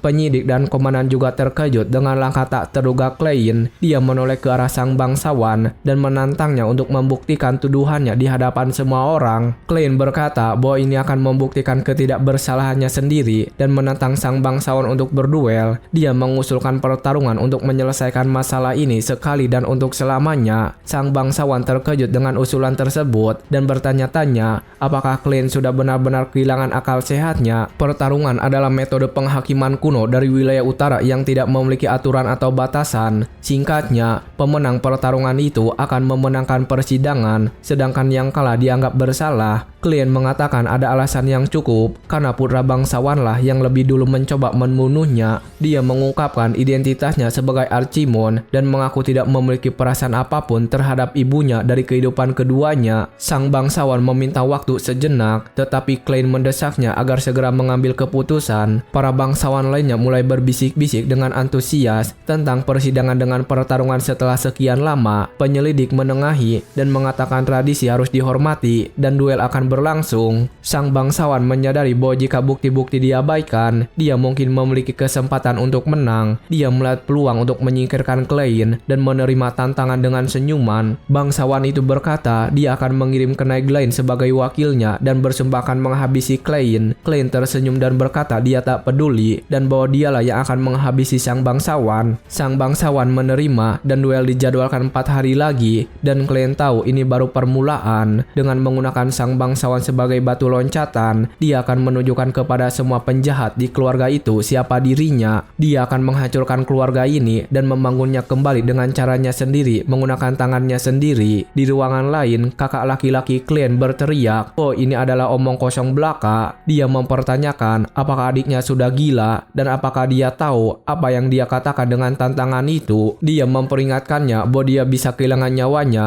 tetapi Klein berkata dia sudah tahu dan bosan mendengarnya. Kakak laki-lakinya mengatakan ayah mereka sudah memberikan izin dan Klein harus menerima keputusan tersebut. Dia menawarkan diri untuk bertarung menggantikan adiknya, tetapi Klein langsung menolak tawaran itu. Kakaknya berkata mereka adalah penguasa utara berkat ayah mereka dan dirinya yang akan menggantikan ayah mereka. Klein menatapnya dan bertanya apakah dia benar-benar ingin bertarung menggantikannya dalam uji coba itu. Kakak laki-lakinya terdiam diam dan Klein berkata bahwa hal itu akan memberi mereka kesempatan untuk menghabisinya. Dia tahu betapa frustasinya tidak bisa berbuat apa-apa sebagai seorang anak, tetapi dia perlu mengubah reputasinya. Klein berkata dia tidak punya alasan untuk menyerahkannya kepada kakaknya dan menatapnya dengan penuh tantangan. Kakaknya berkata dia senang memiliki adik laki-laki dan selalu berlari untuk menemuinya. Dalam kilas balik, dia mengingat saat pertama kali melihat seorang malaikat yang sedang memegang tangan bayi itu. Delaine kecil terpesona oleh kecantikan dan ketulusan adiknya. Kembali ke masa kini, dia berkata dia tidak peduli bahwa mereka memiliki ibu yang berbeda dan bahwa dia telah menunggunya selama 7 tahun. Tiba-tiba, Delaine menarik Klein dengan paksa dan menatapnya dengan putus asa. Dengan air mata di matanya, dia meminta Klein untuk mendengarkan dengan seksama dan mempertimbangkan kembali duel tersebut. Klein terkejut melihat saudaranya menangis dan bertanya-tanya mengapa dia seperti ini. Pada saat itu, seorang penjaga masuk ke ruangan dan menginterupsi percakapan kedua saudara tersebut. Dia memberitahu mereka bahwa Con Cornwell telah menunjuk juara untuk uji coba pertarungan. Klein melepaskan diri dari kakaknya dan bertanya seperti apa sosok juara sang Con. Penjaga itu mengungkapkan bahwa namanya adalah Randall, seorang kenaik yang diasingkan yang terkenal karena keberaniannya dalam pertempuran. Pintu sebuah bar terbuka lebar, memperlihatkan seorang pria berotot dengan tatapan liar di matanya. Alasan pengasingannya adalah hasrat tak terkendali dan brutal untuk menghabisi semua orang. Di sebuah kedai, dia mengisi ember kayu dengan minuman merah yang kuat. Tempat itu dalam kekacauan dengan mayat dan kehancuran di mana-mana, dan dia tampaknya tidak peduli. Kenaik itu meminum langsung dari ember dengan ekspresi kejam dan amarah murni. Dia berkata sudah lama dia tidak mendengar teriakan anak laki-laki dan tampak sangat antusias menanti pertarungan. Klein mendengarkan deskripsi lawannya dengan tatapan serius dan sangat tekad. Singkat cerita, hari esok pun tiba. Pada saat ini penjaga Klein kemudian memberikan pedang yang diminta sebelumnya. Penjaga itu mengatakan jika dia membuatnya persis seperti yang diinginkan oleh Klein dan meminta Klein untuk sebaiknya berhati-hati menggunakan pedang itu. Mengatakan kalau saat itu berhadapan dengan pedang yang berisikan mana, itu akan hancur. Klein pada saat itu menatap pedangnya dengan sangat serius dan memikirkan itu dengan hati-hati. Klein kemudian menunjukkan tatapan yang tajam, mengatakan kalau ini semua sudah bagus baginya dan mengajak penjaganya untuk pergi sekarang juga. Pada saat ini, Klein sudah berada di tengah-tengah lapangan arena duel dan dia berdiri dengan percaya diri. Saat dia sedang berdiri di sana menunggu musuhnya yang belum datang, orang-orang bersorak. Mereka tidak percaya jika Klein akan sungguh-sungguh datang ke sana. Sementara di atas arena, Con dan ayahnya sedang duduk memperhatikan. Con sendiri mengatakan kalau dia tidak menyangka bahwa Klein akan tetap datang ke sana. Dia lalu bertanya kepada ayah Klein apakah dia sungguh tidak akan mempermasalahkan hal ini. Con menyebutkan kalau orangnya adalah kenaik dari kekaisaran dan dia mungkin akan cukup merepotkan untuk anaknya yang tidak punya mana. Mengatakan kalau masih belum terlambat untuk mengirim Delaine sebagai gantinya. Tapi ketika dia terus mengecas seperti itu, ayah Klein hanya diam saja dan terus menatap ke arah depan. Dia tidak mengucapkan satu patah kata apapun. Sementara saat ini di tengah-tengah lapangan, Klein sedang bertanya-tanya di mana lawannya saat ini berada, dan pada saat itu tubuhnya tertutupi bayangan. Klein kemudian menoleh ke belakang untuk memeriksa dari mana asal bayangan itu. Tapi saat dia menoleh, dia sangat terkejut ketika melihat ukuran musuhnya yang sangat besar. Musuhnya pada saat itu sudah mengelurkan tangannya. Suasana tiba-tiba menjadi hening ketika debu-debu berterbangan di arena, dan musuhnya pada saat itu sedang memegang bau Klein dari belakang. Musuhnya pada saat itu adalah Randall, perwakilan Con Cornwell. Dia kemudian bertanya apakah dia adalah Tuan Klein. Sambil terus memegangi bau Klein, Randall mengatakan jika Klein lebih muda dari yang dia kira. Dia lalu memeriksa tubuh Klein dan merabanya, mengatakan jika badannya cukup kurus. Dia lalu mengatakan kalau penasaran suara apa yang dihasilkan saat mematahkan lehernya nanti. Klein pada saat itu tidak diam saja. Dia kemudian langsung melepaskan dirinya dan mencoba menjaga jarak dari musuhnya. Beberapa orang menyaksikan pertandingan itu terlihat tercengang. Mereka tidak menyangka kalau Klein akan mundur ke belakang dan lari. Con Cornwell yang melihat kejadian itu kemudian menyombongkannya, mengatakan kepada ayah Klein bahwa anaknya kabur dari awal dan bertanya apakah apakah anak itu sungguh bisa menangani duel ini. Kembali ke atas lapangan, Randall juga terlihat sombong. Dia lalu mengatakan jika Klein sudah terlihat sangat ketakutan dari awal. Klein sendiri pada saat itu memang terlihat pucat, tapi sebenarnya dia hanya kaget saja. Dia pada saat itu kembali teringat ketika Priest itu memegang bahunya saat itu, dan dia ketakutan sekilas tanpa menyadarinya. Sementara dari bangku penonton, perempuan berambut pirang memperhatikan mereka yang sedang berhadapan. Dia pada saat ini terus memperhatikannya dengan sangat serius dari sana. Matanya terus fokus menatap Klein. Pada saat dia sedang menatapnya dengan fokus, seseorang kemudian mendatanginya, memberitahu jika Nona Helian pasti akan memarahinya dan mengajaknya untuk kembali. Tapi perempuan berambut pirang itu mengatakan dia tidak peduli, mengatakan jika Helian bukanlah ibunya. Dia kemudian teringat dengan taruhan sebelumnya. Dia mengatakan jika Klein bisa menghajar kenaik itu, dia akan menciumnya. Menatap punggung Klein, dia mengatakan jika ada sesuatu yang ingin dia pastikan di sini. Klein pada saat yang sama merasa ini sangat memalukan. Dia lalu beralasan jika akhir-akhir ini lehernya terasa kaku dan meminta musuhnya tidak memegang lehernya. Tapi belum selesai dia bicara, Randall dengan sengaja langsung meletakkan tangannya di bawah Klein lagi. Klein menjadi marah karena musuhnya tidak mendengarkan dan langsung memakinya. Sudah kubilang jangan sentuh aku, dasar mesum. Apa telingamu tertutupi otot? Hah? Pantas saja kekaisaran membuangmu. Mendengar ucapan yang dikatakan oleh Klein begitu pedas kepadanya, Randall pada saat itu hanya bisa terdiam karena kata-katanya. Randall kemudian membuka mulutnya perlahan dan mengatakan itu bagus, karena semakin kotor mulut Klein, semakin keras teriakannya nanti. Sambil terus memegangi bahu Klein, Randall kemudian langsung melancarkan sebuah pukulan dengan tangan kirinya. Tapi ketika serangan itu sedang mendatanginya, Klein tanpa diduga tiba-tiba melepas kancing bajunya. Dan ketika dia melakukan itu, pukulan Randall akhirnya mendarat di tanah lapangan, dan pukulan itu langsung menghancurkan tempat tangannya mendarat. Terlihat pada saat ini bahwa area yang rusak oleh pukulan itu cukup besar. Debu-debu juga berterbangan di sekitarnya karena efek kejutnya. Tapi pada saat yang sama, Randall terlihat sangat terkejut karena dia merasa seperti memukul angin dan tidak merasakan keberadaan tubuh Klein. Saat dia memeriksa lengan kanannya, ternyata pada saat ini dia hanya memegang pakaian Klein saja. Sementara di bangku penonton, mereka terlihat sangat antusias. Mereka bertanya kekuatan macam apa yang ditunjukkan oleh Randall. Tapi ketika mereka melihat kembali ke dalam arena, mereka terkejut karena tidak dapat menemukan keberadaan Klein. Hanya bajunya saja yang sedang dipegang oleh Randall. Setelah beberapa saat akhirnya, Klein menunjukkan dirinya dan mendarat di lapangan itu lagi. Klein pada saat itu langsung berdiri dengan tegak, memegang pedangnya dan memandangi musuhnya dengan fokus. Klein kemudian langsung menghembuskan napas. Dia mengatakan jika temperamen musuhnya sangat jelek, dia juga tahu jika melawannya langsung akan sangat sulit. Berdiri dari sana, dia memperhatikan musuhnya. Dia tahu jika terkena serangan darinya, dia akan langsung hancur berkeping-keping. Dia tidak bisa meremehkan situasi saat ini. Di bangku penonton, mereka sedang berdiskusi bagaimana caranya Klein akan mengalahkan monster itu. Dan ketika mereka sedang berdiskusi, Delain terlihat cemas mengkhawatirkan adiknya yang ada di lapangan arena duel. Dia semakin cemas ketika orang-orang mengatakan jika Klein sedang mendatangi malaikat maut dengan sukarela. Dia kembali teringat ketika Klein memberitahunya jika Delain menggantikannya dalam duel, itu akan memberikan alasan resmi bagi mereka untuk membunuh pewaris Renland. Dia sendiri kesal karena dia tidak bisa melakukan apa-apa. Kembali ke pertarungan, Randall kemudian langsung melompat dari tempatnya dengan sangat cepat. Kali ini dia langsung menggunakan pedangnya dalam melakukan gerakan cepat untuk menebas Klein. Tapi pada saat ini, Klein berhasil menghindarinya dengan sempurna. Klein juga langsung menarik pedangnya dan matanya terfokus. Dia bersiap untuk melakukan sebuah serangan balik. Klein tidak menyia-nyiakan kesempatan itu dan dia langsung menggunakan pedang itu untuk mengincar leher Randall. Tapi serangan itu tidak berhasil. Randall langsung menggunakan tangan kirinya untuk menangkap Klein, dan setelah itu dia langsung mengayunkannya lalu melemparkannya dengan jauh dan sangat keras. Klein yang sedang terlempar kemudian menggunakan pedangnya dan menancapkannya ke tanah untuk menyeimbangkan tubuhnya. Tetapi meskipun dia sudah berhasil menancapkan pedang itu ke tanah, dia terus saja terlempar karena serangan itu cukup keras. Tanpa diberi waktu untuk bernapas, Randall dalam sekejap langsung mendatanginya dan sudah melakukan sebuah serangan vertikal yang kuat. Klein kemudian dengan cepat menggunakan pedang miliknya dan menahan serangan itu. Karena kekuatannya begitu besar, pada saat ini seluruh tubuhnya terlihat bergetar. Sambil terus memberikan tekanan yang kuat, Randall bertanya kepada Klein kenapa dia tidak menggunakan kekuatan nekromansinya. Bukankah dia adalah Archimon yang agung? Klein pada saat itu tidak bisa menjawabnya. Dia kemudian menggerakkan giginya saat sedang bertahan dari serangan yang kuat. Ketika terus memberikan serangan, Randall tiba-tiba matanya terbuka lebar karena menyadari sesuatu. Pada saat itu, Klein tiba-tiba menunjukkan senyum tipis yang aneh. Di dalam pikirannya, dia bertanya apakah harus menggunakan nekromansi dan membunuh mereka semua. Berkata jika semua ini menyebalkan. Saat dia mengatakan hal itu, wajahnya menjadi sangat serius dan menakutkan. Kilatan berwarna ungu muncul di matanya, dan ketika merasakan kekuatan itu, Randall menjadi terkejut. Dia bahkan tersentak dan keringat mulai muncul di wajahnya. Randall yang ketakutan seketika langsung saja melepaskan serangan itu dan menjaga jarak dari Klein tanpa dia sadari. Saat dia sedang ketakutan, para penonton di belakangnya bertanya-tanya kenapa Randall mundur dari sana. Salah satu dari mereka mengatakan jika Randall sedang bermurah hati pada musuhnya, tapi sebenarnya di lapangan Randall benar-benar sedang sangat ketakutan. Dia yang merasakan kekuatan itu bertanya apa yang baru saja terjadi. Dia dapat melihat aura gelap yang sangat mencekam berasal dari Klein. Pada saat ini dia dapat melihat malaikat maut yang membawa sabitnya melayang di atas Klein. Conwell yang menyaksikan itu juga terlihat sangat kaget. Dia bertanya ada apa ini dan kenapa Randall tiba-tiba bersikap seperti itu. Berbeda dengannya, ayah Klein pada saat ini memperhatikan pertarungan itu dengan fokus dan berusaha tidak mengedipkan matanya. Kembali ke lapangan duel, Klein lalu meminta musuhnya agar tidak khawatir karena dia tidak akan menggunakan nekromansi. Klein kemudian mengangkat pedangnya. Dia mengatakan dengan tersenyum bahwa dia adalah seorang Rainland. Pada saat itu, dia yakin jika ini adalah tempat pembuktian bagi seseorang dengan pedang. Karena itu, dia tidak akan menggunakan nekromansi sedikit pun pada duel ini. Saat Klein mengatakan hal itu, ayahnya yang menonton benar-benar kaget. Delain juga pada saat itu tidak menyangka jika adiknya sudah banyak berubah dan menunjukkan jati dirinya sebagai anggota keluarga Rainland. Bukan hanya itu, ucapannya yang disusun dengan sangat rapi bisa membuat penonton di sana bersorak menereka namanya. GG Tuan Klein, gacor Kang. Mendengar semua suarakan yang diteriakan oleh para penonton, Conwell terlihat begitu cemas dan panik. Dia gelisah di tempat duduknya dan di sisi lapangan, Randall terlihat diam saja dengan wajahnya yang terlihat gelap ketika dia mendengar para penonton mengatakan jika Klein bukan hanya sedang menggertaknya. Randall kemudian menambahkan mana ke dalam pedangnya. Dia yakin jika tadi itu hanya kebetulan saja dan dia lebih kuat daripada Klein dalam aspek apapun. Dan yang paling penting adalah Klein tidak punya mana. Randall kemudian langsung mengeluarkan semua mana yang dia punya sehingga menyelimuti seluruh tubuhnya. Kunci kekuatan Swordmanship kekaisaran itu terletak pada tidak menahan mana, mendorong seluruh indera melampaui batasnya, napas, otot, aliran darah. Musuh akan terjatuh dengan satu serangan yang sangat besar. Setelah menggunakan seluruh mananya, Randall kemudian langsung menerjang maju ke arah Klein. Dia kemudian bersiap untuk menggunakan semua kekuatannya pada serangan kali ini. Dia juga berteriak memerintahkan Klein untuk mati saja. Tapi ketika dia mengainkan pedangnya dengan sangat kuat, Klein dapat menghindari serangan itu dengan mudah. Sekali lagi, matanya dipenuhi kilatan berwarna ungu. Klein sadar jika dia bisa melihat teknik dan kapasitas mana Randall. Pada saat ini, Randall terus mengainkan pedangnya dengan sangat cepat dan kuat. Dia juga terus berteriak saat melakukan itu. Klein sendiri dapat menghindari semua serangan-serangan karena dengan matanya itu, dia bahkan bisa melihat jalur pedangnya, bahkan sampai ke setiap bagiannya. Randall pada saat itu terlihat sangat kesal. Dia mengangkat tangannya tinggi-tinggi dan menyebut Klein sebagai seekor hama yang mengganggu. Dia kemudian mengainkan pedangnya yang dipenuhi energi berwarna merah, sekali lagi menyeru Klein mati. Mati dasar hama. Ketika serangan yang kuat itu menghantam tanah,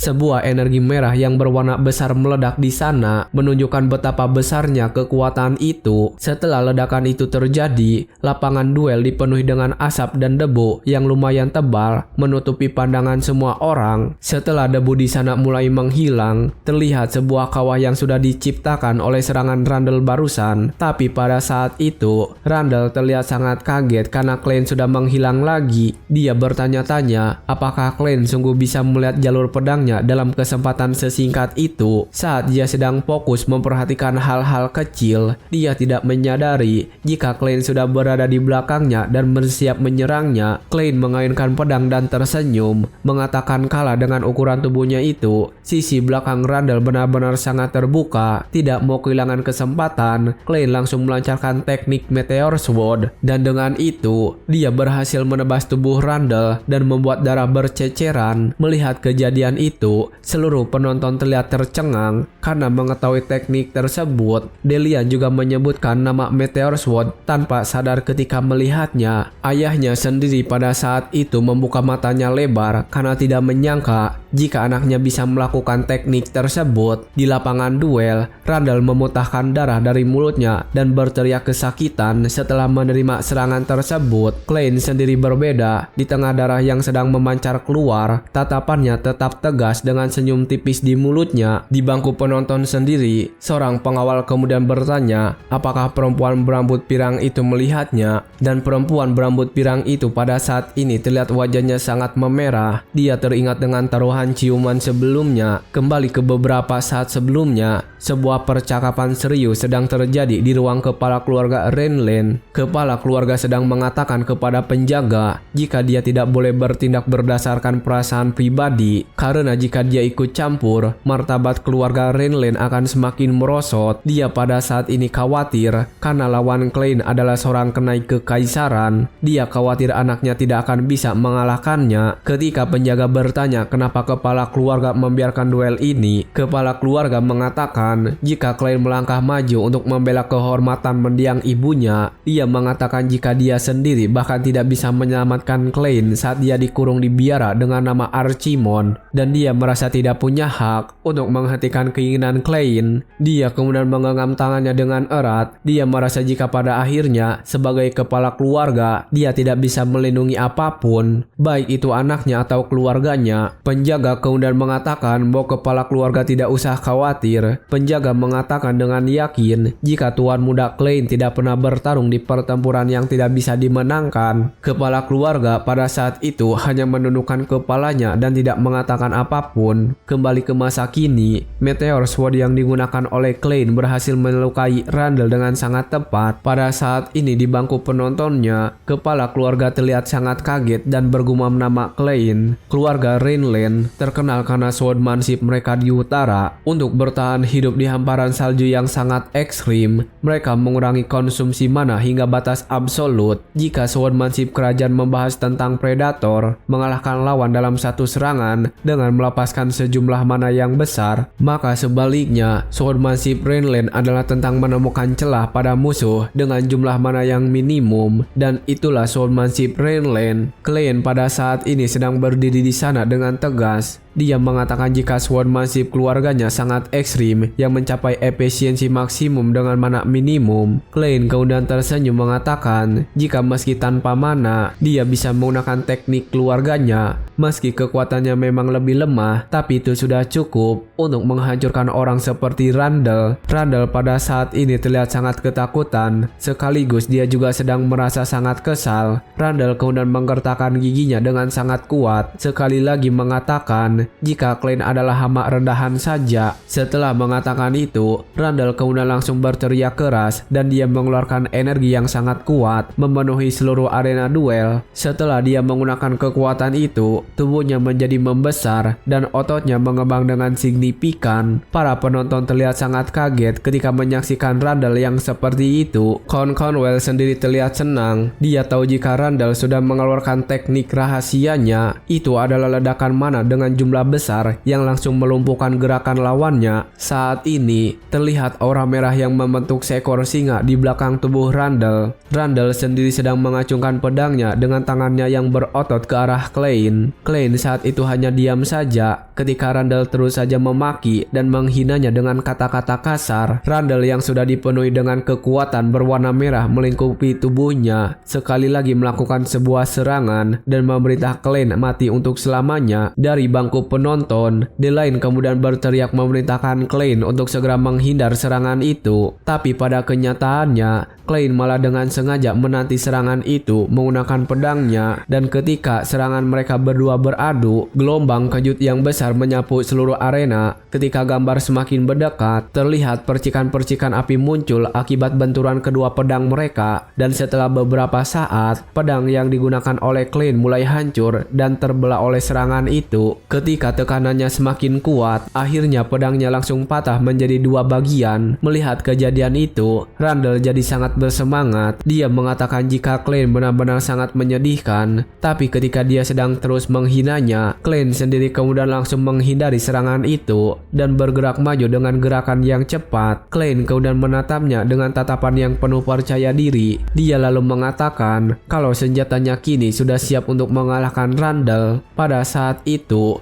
ilustrasi menunjukkan seekor singa yang sedang melihat bulu burung yang jatuh di depannya. Singa itu kemudian terlihat cemas karena saat ini tubuhnya ditutupi sebuah bayangan yang cukup besar. Ketika kamera menjauh, sebuah bayangan seekor burung sedang menutupi singa yang terlihat sangat kecil. Dan kembali ke masa kini, kembali ke pertarungan. Klein saat ini sedang memegang pedangnya dengan kuat dan terlihat darah berceceran. Pada saat ini, gambar menunjukkan jika Klein sudah berhasil memotong tangan Randall dengan pedangnya yang barusan patah. Setelah beberapa saat, akhirnya tangan Randall terpotong itu jatuh dengan keras ke tanah. Terlihat potongan itu cukup bersih. Saat itu terjadi, kepala keluarga Renland kemudian mengatakan jika duel ini sudah cukup, duelnya sudah berakhir. Melihat pemandangan di depan mereka, para penonton yang ada di sana tidak bisa mengatakan apapun dan terlihat bengong. Penjaga pribadi Klein pada saat itu dia memperhatikan. Dia tahu jika swordmanship Renland memang bisa dilakukan dengan mana yang sedikit, tapi itu hanya bisa dilakukan oleh kenaik yang sudah berpengalaman. Sedangkan dia tahu kalau Klein melakukannya dengan sempurna dari gerakan kaki hingga lintasan pedang. Selain itu, dia tahu jika Klein dengan sengaja menghancurkan pedang untuk menebas lawan dari jarak dekat. Meski aneh, siapapun bisa tahu bahwa ini adalah kemenangan sempurna bagi tuan muda Klein. Pada saat ini, Klein berdiri di sana dan menatap musuhnya dengan tatapan seorang predator yang kejam. Randall sendiri pada saat ini sedang mengerang kesakitan,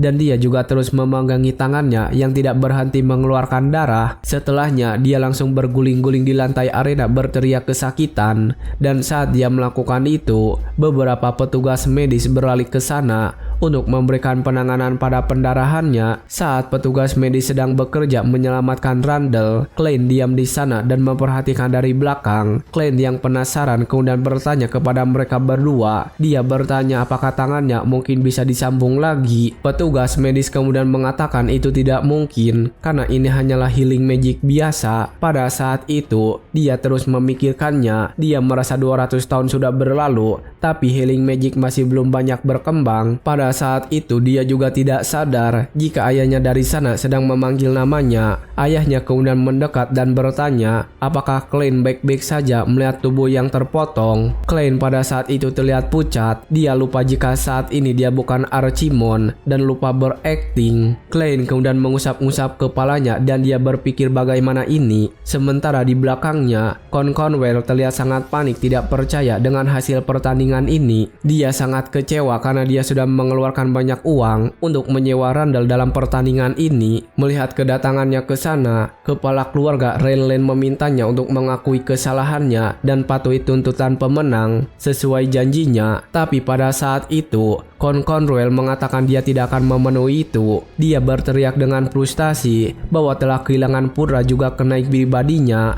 dan tidak sudi memenuhi tuntutan itu. Tapi ketika dia sedang mengatakan semua hal itu di sana, dia tiba-tiba dapat merasakan jika kepalanya terlepas dari lehernya. Pada saat ini, Klein menatapnya dengan tajam dan tersenyum, memanggil nama lengkapnya, Delcan Cornwell. Kembali ke kenyataan, Cornwell tiba-tiba saja tersadar dan dia langsung jatuh berlutut ke tanah. Pada saat ini kedua matanya terbelalak, wajahnya dipenuhi dengan keringat dan dia benar-benar sangat panik saat ini. Dia saat itu sedang memegang lehernya karena dia yakin bahwa tadi kepalanya sudah terpenggal. Sementara dia sedang kebingungan, Klein kemudian mendekatinya dan mengatakan sesuatu. Sebagai pemenang duel ini, kuperintahkan kau akui dosa-dosamu dan berlututlah untuk memohon pengampunan. Tundukkan kepalamu dan mohonlah ampun, dan kau akan dihancurkan di bawah beban dosa dan pertobatan untuk selamanya. Saat Klein mengatakan semua itu, Cornwell merasakan sebuah kekuatan hitam yang sudah siap untuk memenggal lehernya saat itu juga. Saat ini, Cornwell merasa jika malaikat maut sudah berada di belakangnya, siap mengambil nyawanya dengan sabit yang diarahkan kepadanya. Matanya pada saat ini terbelalak menatap ke arah yang kosong. Dia pada saat itu menggerakkan giginya karena sangat ketakutan. Dia kemudian langsung bersujud kepada Klein. Mulutnya mengucapkan kata-kata permintaan maaf. Dia mengaku bahwa dia dan putranya sudah mencoba mencelakai tuan muda Klein. Klein sendiri pada saat itu hanya diam saja dan menatapnya dengan tatapan yang penuh dendam. Dia tahu jika tadi adalah suara orang mati, mantra yang digunakan untuk memanggil jiwa-jiwa orang yang telah meninggal. Bagi yang masih hidup, ini adalah teknik gangguan eksklusif milik necromancer yang mampu menimbulkan rasa teror ekstrim. Pada saat ini, Cornwell membenturkan kepalanya berkali-kali dan mengatakan dia sangat menyesal. Dia terlihat benar-benar sangat hancur. Dia mengaku juga sudah menghina Clary, ibunya tuan muda Klein, berulang kali meminta maaf. Cornwell benar-benar sudah kena mental. Orang-orang yang melihat kejadian itu sangat tercengang karena salah satu pilar faksi sekunder hancur begitu saja. Klein sendiri kemudian menggenggam pedang patahnya dan mengangkatnya ke atas dengan bangga. Dia dari sana kemudian meminta semua yang hadir di sana untuk mendengarkannya dengan baik-baik. Aku adalah penantang sekaligus pemenang trial by combat. Aku putra Clary da Ilasis, istri Selireduk, sekaligus putra kedua Henkel Renland, kenaik terkuat di udara. Namaku adalah Klein Renland. Klein mengatakan itu sambil terus menatap semua orang yang sedang menyaksikannya. Sementara di tempat yang lain, pria sedang membuka pintu dan menemui seseorang. Di dalam ruangan itu, terlihat ada seorang pria tua yang sedang berdoa dengan sangat khusyuk. Dia berdoa di depan patung Dewi yang disinari oleh seberkas cahaya dari langit-langit. Priest itu kemudian berjalan melangkah mendekati pria tua yang sedang berdoa dan terlihat putus asa. Priest Garrison kemudian berhenti di sana dan memanggil Kardinal Murok yang masih berdoa. Kardinal Murok lalu bertanya kepada Garrison apa yang sedang terjadi. Garrison tetap berdiri di pintu masuk dan memberitahu jika target pengawasan telah diserang. Orang yang bertanggung jawab adalah necromancer dan undead yang dia ciptakan. Itu sebabnya mereka perlu memastikan. Tapi Kardinal Murok menjawab tenang, jika masalahnya cuma itu, tak ada yang perlu diperhatikan karena semua berjalan sesuai rencana. Dia menjelaskan jika orang itu dikirim atas kerjasama dengan kekaisaran, menambahkan jika necromancer adalah makhluk yang menimbulkan teror dan mereka yang takut dengan penampilannya pasti akan berpaling meminta pertolongan kepada dewa. Akan banyak orang yang berbondong-bondong bergabung dengan Holy Order mereka. Kardinal Murok kemudian berbalik dan mengatakan sesuatu dengan serius. Ya, aku paham. Jika melalui pengorbanan beberapa orang kita dapat menghidupkan kembali oleh order dan menyebarkan kehendak ilahi, ini sangat bagus. Tapi belum selesai dia berbicara, Garrison kemudian dengan gerakan cepat langsung mencekik leher Kardinal Murok dengan sangat kuat. Garrison kemudian menatap Kardinal Murok dengan serius, mengatakan jika Murok sudah terjebak dalam permainan politik dan akhirnya membuat perjanjian dengan kaum sesat. Kardinal Murok bertanya apa maksud dari ucapan Garrison, tapi dia tidak bisa berbicara lagi karena lehernya dicekik semakin keras. Matanya terbuka lebar ketika serangan itu semakin kuat. Dia pada saat itu memohon Garrison untuk berhenti, tapi Garrison tidak mendengarkannya dan langsung membunuhnya. Darahnya bahkan sampai mengotori patung Dewi di sana. Garrison benar-benar sudah membunuh Kardinal Murok tanpa memberinya ampun sedikit pun. Ketika dia menjatuhkan tubuh Kardinal Murok, seseorang datang ke sana dan bertanya apakah Garrison baik-baik saja.